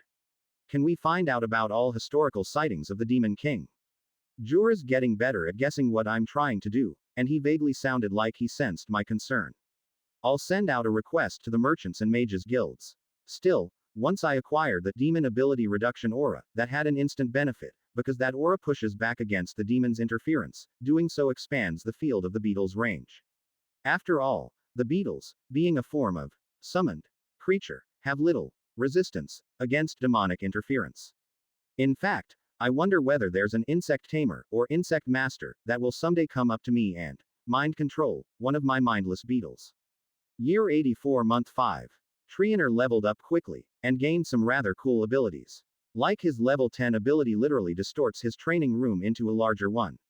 I wonder what his higher tier abilities will be. A practice dungeon would be quite cool. That'd make him his own little dungeon core, isn't it? A dungeon of our own for practice would be fantastic, since the Valthorn kids have expanded, and we're short of nannies to look after them, and it didn't feel quite right to let their older, earlier students to look after them, with their limited life experience. Even if the first generation of Valthorns, the first 9, are now all above level 20, Lausanne being the exceptional one crossing level 60, but her leveling is stagnating. She complains about it sometimes, and it's also partly why she wants to find other ways of growing. Her living weapon is also level capped at level 20, and the cool thing about Thorny is that, well, it literally gives her a barb armor. Still, it's nothing compared to the kind of star mana weapons the hero wields. Lausanne was super proud of Thorny before this, but after the supercannon battle she's been working really hard. Apparently their star mana weapons literally slice through high-tier demons like a hot knife through butter. Things that she needed a full-powered strike to kill can be easily cut through. I think it's the level difference. They are after all in the level 80s to 90s, Lausanne's just 60, and the gap of 10 levels is extremely big. Like how 30 levels meant I could tank a demon walker a lot more comfortably than before. Maybe if Thorny had the anti-demon abilities like I did, he'd cut through the demons like water too. Anyway, Lausanne's daily affairs consist of training, helping and guiding all the younger initiates who look up to her. We've had to build a dedicated compound for the Valthorns, on top of the existing orphanage. With my new, giant attendant trees, it really opened up the possibility of subsidiary cities, or suburbs. Maybe that's something I should do. With that in mind, I made an announcement to the Valthorns, to find places suitable for an extra town. Perhaps somewhere close to a mine where I can do some mining using my deep roots. Or somewhere with mana. Or should I just ask them to settle down in the southwest forests, with my 3 trees of mana? With the valley itself restricted, the forest now littered with the giant trees, New Freeka's expansion is forced towards the open plains, where all the enemy armies like to march. New segments of town, new walls are built, as the city expands to accommodate more and more refugees and new citizens. According to Ivy's census data, she counted about 72,000 people living in New Freeka's borders. Clearly a bit too cramped for some of them. Yet, the demons' continued presence meant the lack of space in New Freeka is a small bother. Out in other cities, there are constant issues of food shortages, so much so New Freeka have been sending food aid to the nearby kingdoms. It's a move by the council, of course, since the council's past efforts of building wineries, underground heated farms, underground silos, and our most recent underground self-sufficient hideouts meant a surplus of food even for the large number. The council like allies, and well, I don't blame them. I want my own allies too. I need to visit the giant Lilypod. So, I undid all the trees that I no longer needed, and continued my long chain of trees towards it. I stopped previously when the heroes started their attack on the wounded demon walker. It would take me a month or 2 to get there. But if Lausanne wants to talk to another tree spirit, maybe I should do the introductions. Chapter. Side story. Heroes. This was some time ago. Around year 83, month 8. Harris, Becky and Mireille wasn't having a good time. If anything, the past few months has been absolutely terrible. With demons crawling all over the continent, there was no journey that was ever safe. Almost every night, when they camped outside, they would be attacked. At first, it was stressful, but now, all 3 of them are now around level 60. Thankfully, Becky's class as a summoner meant she has a magical guard that kept watch, while all of them rested and slept. I wish we had nice beds. Mireille's number 1 complaint, almost every other night, was the lack of comfortable beds. Coming from another world, the significant decline in mattress quality was really getting to her. It's absurd that the people in this world accept this bullshit. They sat around a makeshift campfire. A lightning elemental was helping to barbecue the roasted meat. Let it go. At least we're not hungry. Harris nodded. They didn't like being hungry. They were hungry on some days, when they went through areas that are so devastated there was absolutely nothing to harvest or hunt. Anyway, it should be any time now. The 2 girls came and sat on the logs next to him. They were friends, after all. And the magical orb appeared again. Hero chat. Hey guys. Everyone okay? Astra asked from the other side of the screen. They could hold the chat for about 1 hour, so that meant they could really catch up. Oh hey Harris, are you guys going to challenge the Demon Walker? Harris nodded. We're supposed to rendezvous with an army from Salah. Apparently it's part of the coalition army from this continent. But my scouts tell me things aren't great. The terrain around the Demon Walker has been absolutely wrecked by all the blood rituals that were used against it, so approaching it isn't that straightforward. Harris' summoned force is essentially an elite army in itself. Another voice came out. Harris identified her as Helen, and she's in the north. Yeah, we're trying to convince the locals to stop using the blood magic because it's making our attempts to approach the demons a lot harder. A few routes have been made unusable because of the blood magic used to bombard it. But it's quite hard to get that message across, because the guys that fire the damned blood magic are not here anymore. It doesn't help that the kings used some kind of charisma, or charm, skill to convince all these guys to sacrifice themselves, and these guys have far too large an ego to accept that their decisions are wrong. Mireille looked and pointed. She noticed Helen's background wasn't outdoors. Are you guys in an inn? Helen laughed at the question. Hell yeah. Check out my lovely bed. I can't freaking stand camping outside. Thankfully we found a small town with an inn. That's still standing. You cannot believe how few and rare independent inns are in this world, since all these travelers' inns are absolutely defenseless. It was laughter all the heroes shared, but all of them felt bittersweet. The pain of lacking proper rest and sleep is apparent to all 12 of them, even if the magic and drive from the god's blessing did constantly spur them on. Alright, we got 50 minutes left. Let's start the recap. I've recently hit level 62, and I've unlocked an avatar. Astra was the one said. It lets me create 3 copies of myself that I can send elsewhere to do things, and it can cast all the spells I can, except those using star mana. We're all multi-unit heroes, aren't we? Everyone had a summoner, companion, force of some kind. Harris had scouts and living armors. Becky, as a pure summoner, had the most expansive force. She could single-handedly summon 1,500 feet magical soldiers to battle if she expended all her star mana. Fitting, since we are facing a war. Anyone else not level 60 yet? Any interesting skills? Any new demon units we should be afraid of? I fought the demon general you mentioned. Not as hard as I was made to believe. The locals generally exaggerate their strength. I reckon it's a level 50 threat. Harris frowned. They haven't been having easy fights. Were they doing something wrong? Huh, only one. They fought a battle with 6 demon generals. Yup. Anyone have any clue where the Demon King is? Quite sure it's in the southern continent. Astra responded. But I think it hasn't moved at all since it came to this world. I think it's churning out walkers. Oh, does that mean all of us need to head to the south? Eventually, yes. Once we can get past the walkers on our continent. But who knows, maybe the Demon King will move. I heard they say the Demon King moves from place to place for previous generations. That's a future thing. Let's focus. So, on the walkers. Everyone looked worried. At this point they have not fought anything that powerful. Any tips for facing the walker? Harris asked. Anyone fought one since last week? There's one near you, Astra. We're hoping you'd set the example, Harris. We do have plenty of walkers down here in the south, but somehow, they travel in pairs, so we have not yet attempted to fight them. You're facing one along, and that's probably the easiest fight available. Hey, Mireille called out. Why do we have to be first? Awkward silence. Harris frowned. Becky sighed. All of them received overpowered abilities and blessings from the gods, and here they are, arguing who should face the demon walkers first. Never mind. Time to share some knowledge. Astra needed to save time. Did you know some kings have a protective presence ability that allows the use of message spells in their domain? One of the other heroes on the eastern continent spoke. But it only works for messages within the domain. I think there should be other kings or leaders with similar powers. Oh, Harris wasn't that interested, but he wondered whether that's how Eon looked after his own domain, but that didn't seem to be the case. Astra, what's the range of your avatars?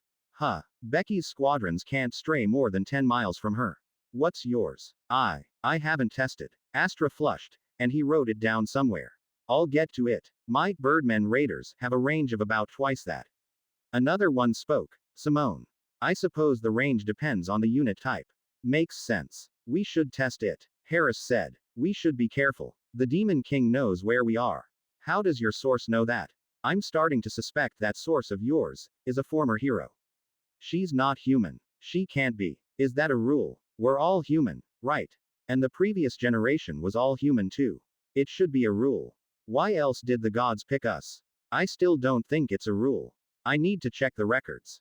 One voice spoke. The locals say there are non-human heroes. Long time ago. Astra cut the discussion off. Alright, we need to save time. Have you guys thought about the walkers? What's your strategy? Destroy the aura spires, chop the head off, and aim for the humanoid core.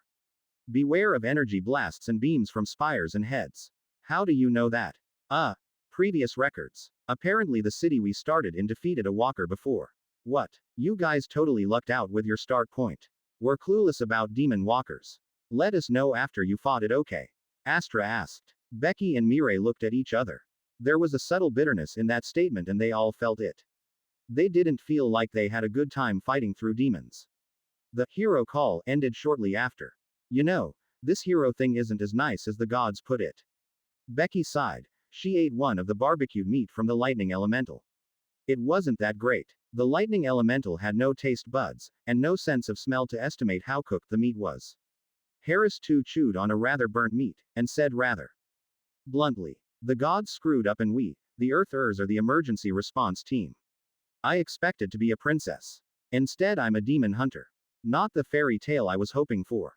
Becky ranted. But someone's got to do it, and it sure looks like we are the only ones anywhere equipped to deal with it. I was told the food is exotic. Mirai sighed. But exotic also meant weird and often untasty. All of them collectively sighed. A part of them tempted by the rewards, they felt like hamsters chasing after dangled food. So, should we still attempt to fight the walker? That question made all of them pause. They reflected on the damage demons have caused the lands they have seen. We have to, Mirai said, her mind filled with the scenes she witnessed. All the deaths and destruction. The crying and weeping. We should. Harris shook his head. Lady Mika said it in very clear terms that we can die. We are sure about this. Yes. Harris nodded. He felt it too, like a calling, to fight the demon walker. It's almost as if he is being summoned to it. Dash. An army came, 10,000 strong. Not much, but it was all the coalition could spare, with multiple other battles happening throughout the continent. A group of 30 rode forth to meet with the three of them. The heroes. An older-looking man asked. Harris nodded. Yes. We are the reincarnated ones. He wasn't sure whether he deserved the hero title just yet. Great. The older man dismounted, and walked towards them. He offered a handshake, and Harris took it. I'm Commander Akbar, and I'm here on behalf of the coalition force. It's a small army, but even this took a whole load of persuasion. Akbar shook both Becky and Mirai's hands. I was told the three of you plan to attack the walker, and relieve the pressure on Gila. Indeed. But, we're not sure how. Our intel said the demon walkers have projectile attacks from its main head, and lesser beam weapons from some of the spires. The army will split into smaller forces and attack the demon walker from all sides. This way the head can only aim at one group at a time. An elite force will stay with you and cut a path for you to get close. Can you disable the head? Once you do, we can start channeling the longer time spells like our siege fireballs, since our mages are relieved from shielding duties. Harris nodded. He had a massive shield ability. It should do. Sounds like a lot of people are going to die. Or do you want to tunnel? Akbar asked. Harris paused. What? Akbar brought a group of 30 humans. They looked very much like miners. They had large pickaxes and shovels. Oh. They suddenly got it. Akbar's battle at New Freaka really seared into his mind, and he thought of emulating the tunnels used by the giant beetles. This. All three heroes nodded. It was far less risky since it was not an open confrontation, but that is hinged on the demon walker being unable to detect their presence. It's worth a try, don't you think? Harris, Mirai and Becky nodded. Chapter 69. Treemeat. Year 84 Month 6. Master. Right now on your dashboard, there's the following outstanding items. 1. Extending to giant Lilypod city. 2. Finding a new location to set up a second town. 3rd. Finding more magical ley lines for more Soul Forge upgrades. 4. Acquire research and upgrade materials for us. 5. Demonic research and Telco Tower further research. 6. Blood ritual observation and related hex research. 7. Prepare for Demon King surprises. 8. Work on Jura's soul vitality and level cap. 9. Research potential anti-demonic objects to create super anti-demonic weapons. 10. Upgrading the feces, refuse processing and absorption. 11. Trevor went on. But I had gotten it. I had a lot on my big wooden plate, and well, I tend to forget things a lot. Even though trees are supposed to remember things, because of how they are burned into our tree rings. So, let's go back on the list. I'm working on the extension to the giant Lilypod city, and well, I should be there in 1 month. After that, I'm hoping to establish some means of contact, if we are able to telepathically connect. If not, I might try to connect my roots directly. Would that be too risky? What if it's more powerful than me and the energy in its roots attempt to take over me instead? A direct root connection is after all a two-way exchange of information, magic and nutrients. It's almost as if two trees are married. Thinking about it, I decided I probably should not connect my roots directly. But then again, my roots are everywhere. Even tree folks have been somewhat connected to me, their roots frequently touching and making contact. It's only thanks to my rootnet that so far, I've not been massively disturbed. Perhaps, a fellow tree spirit of that level can overpower and brute force through my rootnet's defenses. And what do I even say to a fellow tree spirit? Like, hi. Feeling a little bit concerned about my competence at communicating, I asked Jura. Jura, do we have historical records of past encounters with great spirits? Can I have their stories? Oh, we'll need to ask the various guilds, but sure. Jura nodded. Is something happening? Last month was about Demon King's movement, and this month ancient spirits. I just have some thoughts. Jura nodded. It's costing us a bit of money to do these sort of searches, since there's no central library where all these things are stored. And that's a problem, isn't it? Wikipedia's awesome. This world needs a Wikipedia. Maybe I can set up a large network of trees that function as terminals for people to upload information. I'd call them treeminals. Wait, sounds too much like criminals. Intreeface. No, sounds too much like in tree's face. Or maybe, Wikitree. TreeWiki. Eek. Never mind. I'm getting distracted. I need a 101 on how to communicate with other spirits. Dash. Second, was the location expansion. Some of them didn't get the idea of why I wanted to search for potentially habitable locations, but it was quite obvious to the more clever ones. Eons looking to germinate. Will there be a second Eon? Can tree spirits multiply? Is Eon making a special tree? Okay. I think they misunderstood. I have giant trees, why don't they ask whether those are my babies? I even have subsidiary trees, or do they think those are just normal trees? Or is it the way I asked? There's actually a few places, a bit further, that's in sort of no man's land thanks to the fall of some cities to the demons. After all, if demons happen every 10 years, your continent isn't going to be densely populated all the time. There's going to be large patches where the fires have burned for so long, for so much, that 10 years won't reverse that kind of damage. It'll take a lot longer than that. Far north, there's another valley where there's a river running through it, and some meadows in the gentle, rolling hills. A rather pleasant valley, but uninhabited. There's also a few others, but I like this valley the most, so I decided to also stretch a few trees there, and then placed one giant attendant tree in it. Over time, I would like this to be like the Valthorn's actual academy, the root camp, where young Valthorns learn their roots. These giant attendant trees are wonderful in their own way. Their large number of customizable rooms meant one giant tree could house easily 100 people, and another giant tree could be converted into barracks and all the other things the Valthorns need. I recall having trading cards where massive trees were the superstructures and skyscrapers of the world, and these giant trees are my closest attempt at them. Perhaps, one day these giant trees could even be ancients, like in Warcraft, and fight wars on my behalf. Maybe I should get some treefolks into the Valthorns too. Speaking of treefolks, my research into their fallen was quite insightful. They are built just like any normal, flexible limb, just that their texture is woody, and their organs are distributed. They do have organs, and their means of absorbing nutrients via their rooted form is a very fancy thing. But, the younger tree folks, those who benefited from my special saps and milk, are growing up, and now we are able to get a clearer comparison of those who went for the longer pregnancy versus those who went for the shorter external gestation period. The saps close the gaps by close to 50 to 60%, so the saps significantly improve the treefolk's reproduction, because now the drawbacks of the high volume external gestation is reduced. Of course, the whole point of looking into them was to find out how to develop flexible wooden parts. Yet, I believe Mila's tree form was a lot more interesting, in that Mila's tree form resembled a quasi-liquid thing with a wooden layer, whereas the tree folks have more distinct muscles. What I'd like to do is incorporate these muscles and stuff into the giant trees, and essentially build my own tree ant. With an artificial soul in it, I could probably get a super tank. Which reminds me, what happens if I fuse an artificial soul with a giant tree? Do they become mini versions of me? Anyway, back to the list. The ley lines, well, I think the nearest one to me is where the demon supercannon was, but the heroes had already placed a telco tower there after they defeated the demon. Maybe the giant Lilypod spirit will know more. Research and upgrades are on the way. The merchants need some time before things get back to business as usual. The presence of demons and demon kings are still quite disruptive, and the long period of when businesses essentially were dead meant a lot of merchants ran into financial problems. The realities of business. I suppose it's harder to be a billionaire in a world where the demon king might just wipe you out every 10 years. Businesses need long periods of growth, stability. Unless one's a war merchant. There should be bankers or war merchants, right? I don't believe a world like this doesn't have its Rothschilds equivalent.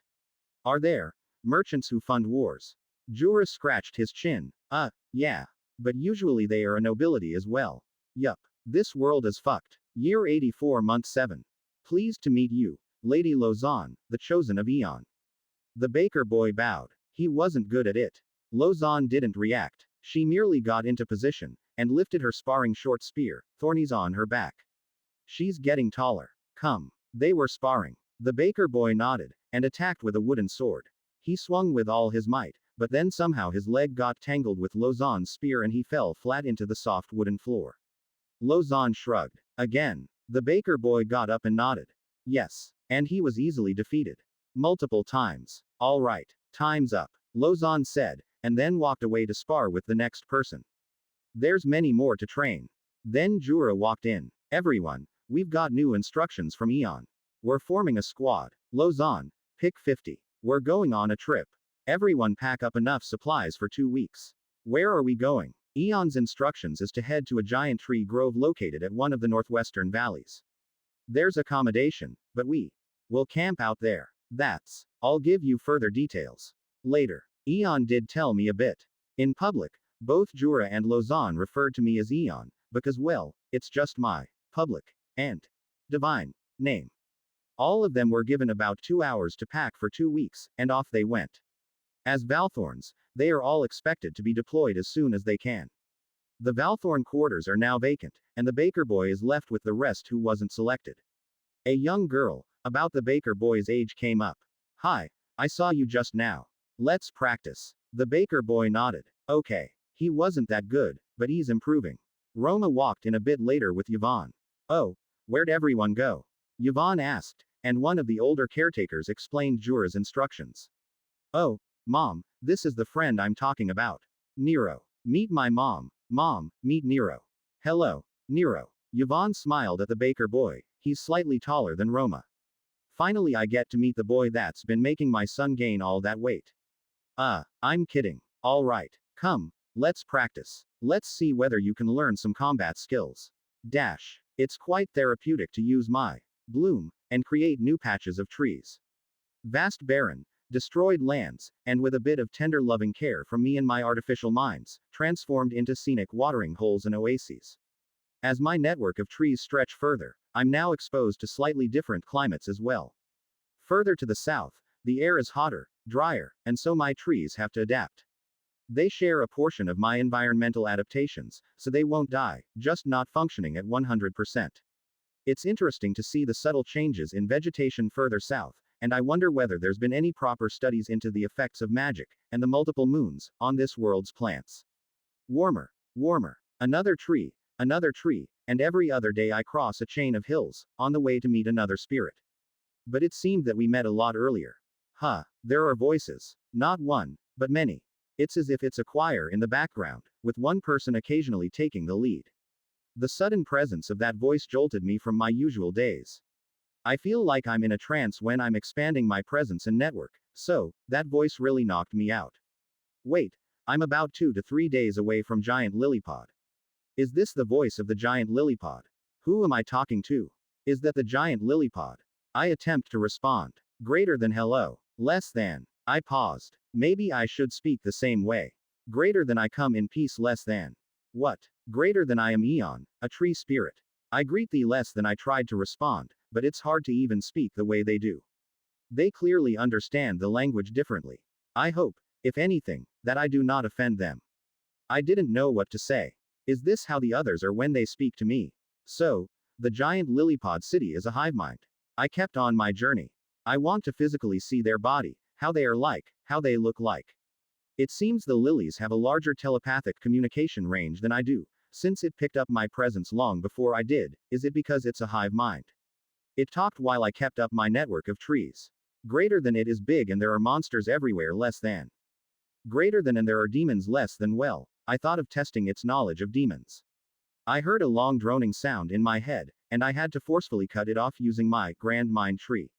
It went on for quite a while, and it lingered. Greater than heroes have appeared to fight them. Less than. The droning continued, and then faded.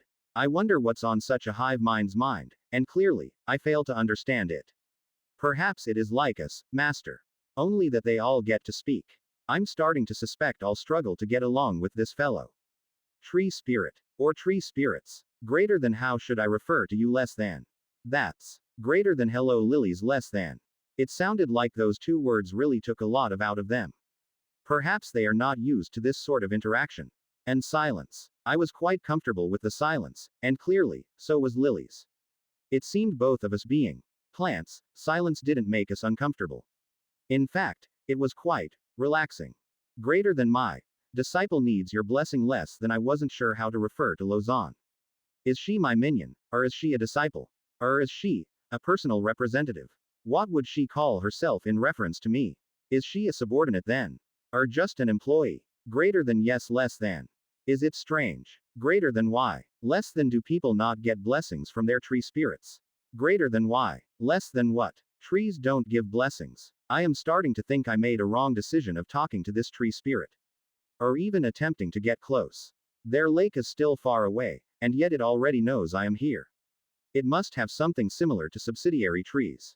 Greater than. Then grant you're familiar to this one, as part of a whole. Less than. It took another few more days, and I eventually reached the edge of the lake. And I had to see it for myself, so I used one of my few physical eyes. The lake was vast, and it stretched really far.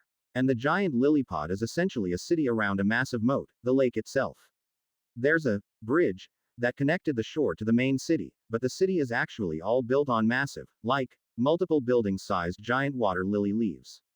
The largest of those leaves are larger than city blocks, and there are smaller but still giant lily pads that acted as a land bridge, and visually, these lily pads closer to shore are more thorny, as if they are ready to spring a trap at any time. Each lily pads acted as its own district, and together they form the city. There are 3 land bridges, formed by the lily pads, and it's clearly fortified. The humans that live here also build massive forts around the entrances of all 3 bridges. At 26,000 lily pads, I'm inclined to think that it's probably its version of the subsidiary tree. Greater than. What do you do when the demons come for you? Less than. Hey. Well, from what I can see, it looks like this spirit is more than happy to let the lily pads burn. Greater than. How many years have you been here? Less than. It didn't answer me. Maybe it's sensitive. We didn't speak for days, as I went about my other tasks.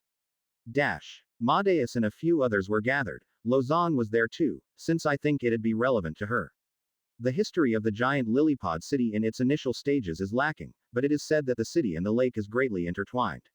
The lilies that blossomed in the lake had been attacked by demons many times, and often, the lilies would be destroyed. Some of the lilies, those further inland, are about to close and submerge, to hide away from the demons. This is of course, aided by the fact that the demons can't seem to walk in water, and the waters of the lake are filled with monstrous vines and floating things. There are also giant fish and other lake monsters living in there that would attack any demon that goes into the water. So essentially, they hide, and the massive lake act as a giant moat, because these stupid demons are not well adapted to underwater combat. The massive lilies are also extremely resilient, and so they can take multiple hits and bombardments. They have to be, because the city is built on it. Even if the lilies are destroyed, because the core body of the lily is underwater and probably a large network of tubers and roots that's not exactly destroyed, it can just regenerate after every destruction. It's literally a water weed that waits for the demonic disaster to go away. Of course, I wonder what level it is. No one knows, and apparently, no one knows whether the lilies can communicate. The druids apparently has attempted to communicate, but they can't even reach it, other than sensing that it briefly exists. So, hiding its main body is a smart thing. Maybe I should do that too. Of course, this also exposed one of the druids' lies. They can't communicate with other tree spirits and yet promise such a thing to me. Or is it just lilies that is being unnaturally shy? Or maybe it does communicate, but it just does so very, very selectively. After that conversation about the history of that city, Lausanne came and asked me about it. TreeTree, do you think I should go to giant Lilypod city? Nobody has even found how to communicate with the spirit yet. Probably not. Let's see whether there are other spirits we can communicate with. The next one would be the Elven capital's tree spirit. I think that one is probably younger than the lilies, but it also has a few hundred years of history to it. But you won't mind waiting, right? Lausanne nodded. It's fine. I want to learn more about traveling before making the journey. I feel like all my life I've been here. Mom says I need more life experience. I'm too young in her eyes. Moms will always view you or their children. It is just the way they are. Talk to her and convince her otherwise. Chapter 70. Pulp Fiction. Year 84, Month 8. While Jura's network was trying to gather information about the Demon King's whereabouts, well, we found out what the trap was. It's tough trying to filter through crap and false positives, so much so that by the time any good information is obtained, it's often no longer useful. This is one of those times. The Demon King has been visiting the sites of the previous Demon Kings, the places of their death and destruction, and tapped into the remaining energies to create a massive demon monster that's stronger than the super cannon. We know this, because on the eastern continent was where one Demon King died perhaps 50 to 60 years ago, the location of Astaroth. Of course, at this point, I wonder if there is a limit. The world must have seen countless Demon Kings, so by sheer number and a long history, there should be some Demon King's destruction in almost every location at some point of this world's life. So, perhaps the residual magics get fully decayed and the Demon King cannot tap into that energy. Or only if there's remaining Demolite. Is it looking for Demolite? The new monster, well, apparently, resembled Astaroth. That said, very few descriptions of Astaroth's appearance remain, so it could well be a corrupted version of the story. The new monster, at least, doesn't seem to have a long-range weapon. Instead, it was just a gargantuan creature that seemed to excel in short-range bursts, and well, it wrecked a few nations in its immediate surroundings. Naturally, this means the Demon King is headed for the other Demon King's Deathland. This conjecture immediately caused panic, because there's actually a rather massive mining operation in the area to get at the Demolite. Mining Demolite suddenly doesn't seem that profitable, now that the Demon King's eyes is on it too. Hazard pay only goes so far. Dash. Greater than are you there? Less than. Greater than do you speak to the mortals? Less than. My knowledge of the world is indeed lacking, and very much, what I know is shaped by what I can see, and what I can infer from observing the mortals. But I do agree that my viewpoints are colored greatly by these mortals that I mingle with. It's been something on my mind for a while, and I do sense the growing influence of the network of trees. Every day I feel like I'm switching between myself and a tree. Greater than I am a young tree. I want to learn more. Less than. Is there really a me? Am I really an individual person, or am I conflating the previous me, the once human me, the one that is both a soul, and also a mammalian Homo sapiens needs and desires? Is there really a me that is independent of our bodies? After all, our souls are plugged into the bodies we inhabit. We share and feel the desires, needs, the bodily wants of that body. Now that I am a tree, naturally I will change. But is this change a new me, since I have lost my human body so many years ago? Am I still the same person as I am? What should I do with this aspect that thinks, behaves, and has the desires of a tree? Is it me? Is my yearning for a social circle a relic of my once mortal, humanoid, clanning and family-oriented society, something that is ingrained in my human genetic code? Greater than what if we once were something else? Less than. I'm confused. But I do feel like I'm struggling a bit with an identity crisis. What should I be? What am I? Am I just a talking Thinking magical soul tree, bane of all demons. Is there something more to me? That past history of mine, however short it now feels.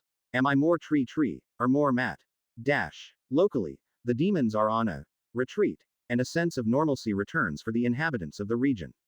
This, of course, ignores the fact that the Demon King has somehow made a mini Demon King. It's a stupid decision by the Demon King. If I was in charge, I would have absorbed the energy from the previous Demon Kings and make myself stronger, rather than create new minions. But maybe there's some physical or magical limitation. It's like letting the heroes get a trial run before actually fighting the real thing. How is that a good idea? Anyway, it's just like a regular citizen giving opinions on world matters. These, to some extent, are matters beyond one man's control. Focusing back on what I can do: trade and research. Trade routes restored, and the materials necessary for research gradually returned. Research status: phytoremediation process. Advanced mineral concentration, 12 months. First things first, I resumed research for upgrades to the feces processing plant. Reason being, well, my previous solution could be better. Also, currently all the metals are absorbed by dedicated trees that function as a sponge for specific types of metals or toxin, so it's mixed with that tree. The next step would be, therefore, to then specifically expel these collected metals into some kind of usable form. Then, I've been thinking about what I've been facing, and what my artificial soul said about a counterattack, and also the strange magics from the Telco Tower, and so, a bit more on the flexible branches needed to have a kind of tree catapult. The lattice is derived from the tower, with the way its magic is twisted and intertwined to form a layered structure which results in greater endurance. Ultraflexible compression branches 24 months. Latticeworks 12 months. And on top of that, the hex's ability to influence my mental state was something worth researching, as it's possible to design or construct specialized, artificial minds, or at least, develop routines that are suited for absorbing these hexes. Still, as a field of research, it overlaps quite a bit with me absorbing shit. Just emotional shit. Magical residue filtration. Basic 1 to 12 months. I still have one spare forest rod that I've not used, and that's something I want to find a place to plant. One spot that I am aware of is the location of the demonic supercannon, and also where the hero's Telco Tower is. Once the Demon King is dead, I'm going to attack the Telco Tower and replace it with my rod. That's a backup plan, of course. I'm sure there are others. Greater than lilies, are there magical spots that you know of? Less than. It took 1 day for it to reply. Greater than, would you tell me? Less than. 2 days later, all I got was greater than why? Less than. Another day later. Ah, damn it. Still, time to capitalize on the return of magical communications. So, I asked Jura to gather information about other magical sites, other than the places of former Demon King. I don't want anything to do with the Demon King at the moment. Of course, this meant dungeons, or holy sites. Yet, I'm feeling a bit meh with all these info networks because they don't seem to be generating good information. Seriously, I wonder whether I'm giving Jura's contacts too much work, or they are just that crappy. Maybe the Adventurers Guild would be better, perhaps a list of all dungeons on the continent. We'd like to set up a small adventurer group. Lozan told the older elves gathered. Right now, the Valthorns are advancing quite quickly, and many of us are gaining levels. Eons' intent is that the Valthorns are a special elite force, and so, we need experience against other kind of foes, not just demons. It was something Lozan suggested one day, after fighting extensively with her dedicated training artificial soul, Triener. It's true that Triener could simulate all sorts of combat situations, but the leveling effect from that may not be superior to actual combat experience. Even if I have supplemented that with realistic, dream tutors, there's still a gap. They needed to fight real enemies, to put all that training into reality. So, I'd like to lead the first squad. I've already gotten 5 others that are at least level 25 to join. Lozan's intent is, of course, to hit as many birds with one stone. She's often bound to New Freaka, so being an adventurer allows her to travel to fight other monsters, encounter other spirits, and also, a high-ranking adventurer is allowed entrance to many cities.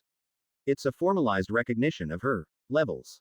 In the long run, Lozan's intention is to use a high ranking to earn access to all the other great spirit cities. Jura just nodded. This was something Lozan had already discussed with Jura beforehand.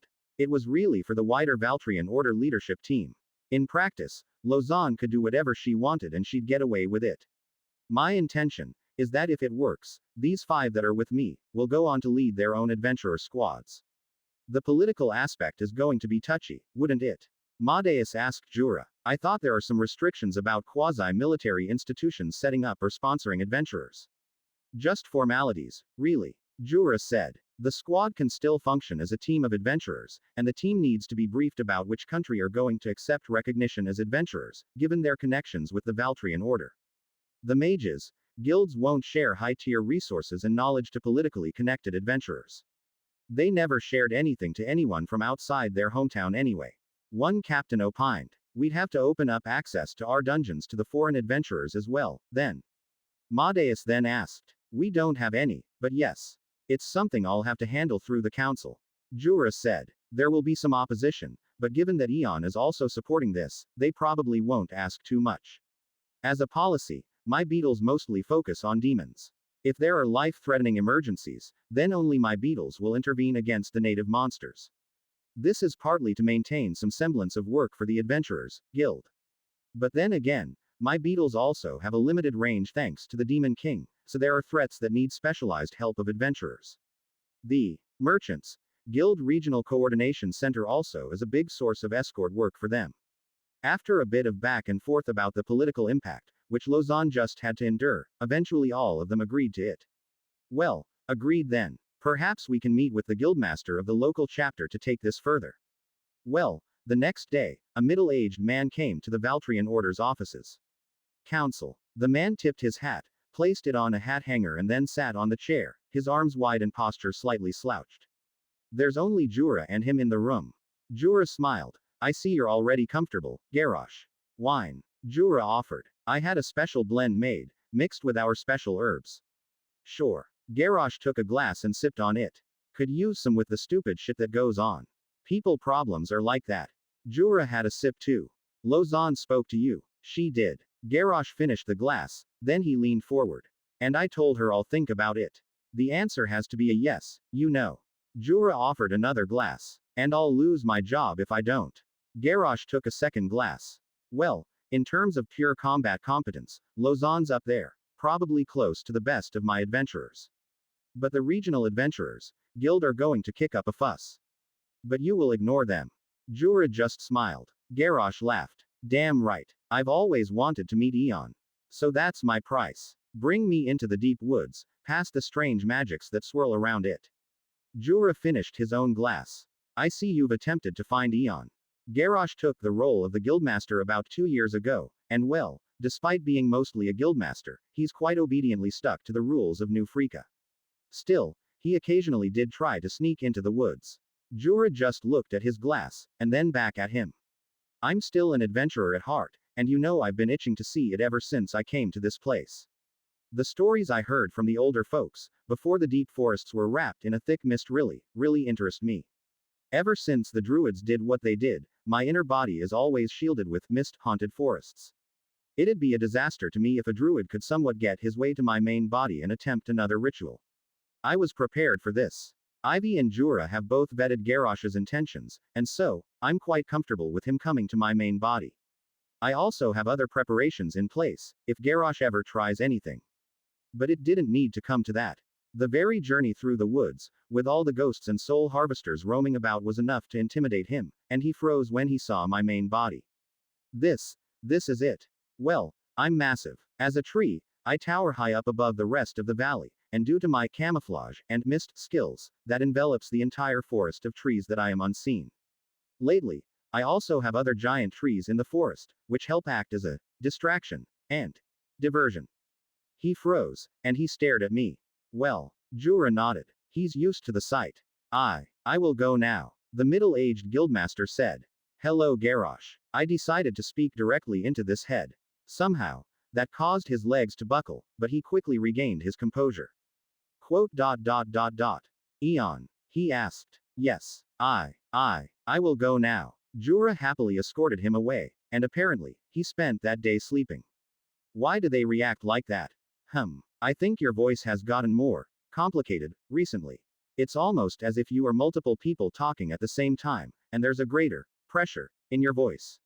Really? I clearly wasn't aware of what my voice sounds like when I telepathically speak to people. I mean, it's not as if telepathy has an echo. How do you even record telepathy? Would that be possible, or is that like copying memories? It's like trying to replay a thought, isn't it? Year 84, month 9. A string of battles break out across the continents.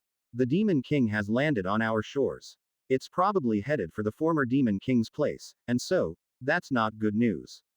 And apparently one group of heroes attempted to fight the demon animated from Astaroth's residual energies. They won. But a heavy price was paid. Pooja Puran died. You received 1 hero fragment. You now have 68 fragments. I've been observing the giant Lilypod city from the shore. After all, my trees can't grow underwater, or at least, not yet. Perhaps someday I'll have submersible trees, or seaweeds, something of a thought for the later days. I'm particularly fascinated by the structure of the giant lily pads themselves, how these massive things manage to even stay afloat, or what's supporting them from beneath. Or is it magic? Well, it seemed lilies clearly noticed I'm watching. I decided to leave and ponder on that statement. I kept watching. How do the citizens even build things on the lily pads?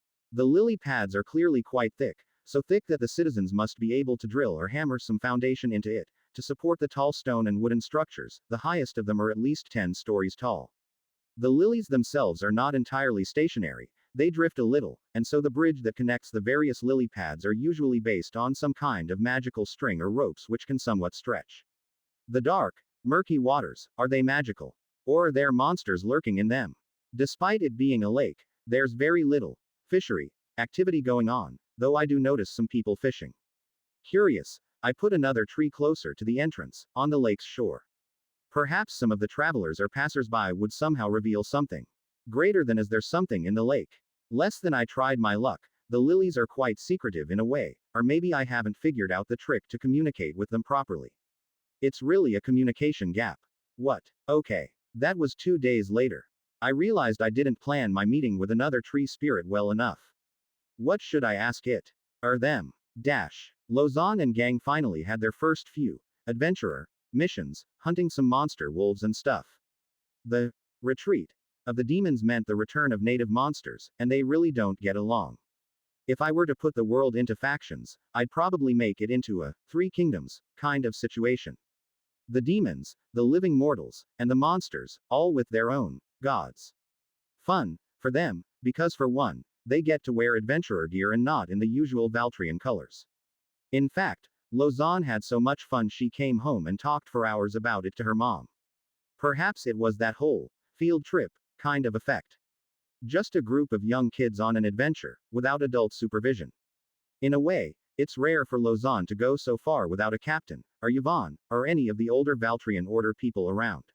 Even if she did outrank them in many ways, it's still having an adult around. Lofen just patted her on the head and looked really amused at her daughter. The Demon King is getting nearer to Takti and Nung, and that meant a round of fleeing. It's hilarious, really. The kingdoms should all just set up some kind of massive teleportation array between continents so that they can play hide and seek with the demons. The death of that one hero, though, quickly spread, and it becomes chatter in the bars and inns. One hero died. Does this mean this generation's heroes are weak? But many of them died.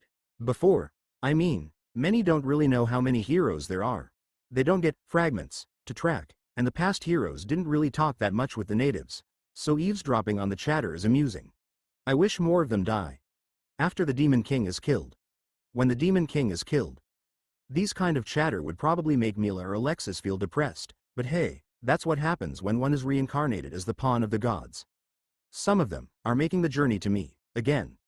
Sigh. I wonder how Mila and Alexis are doing.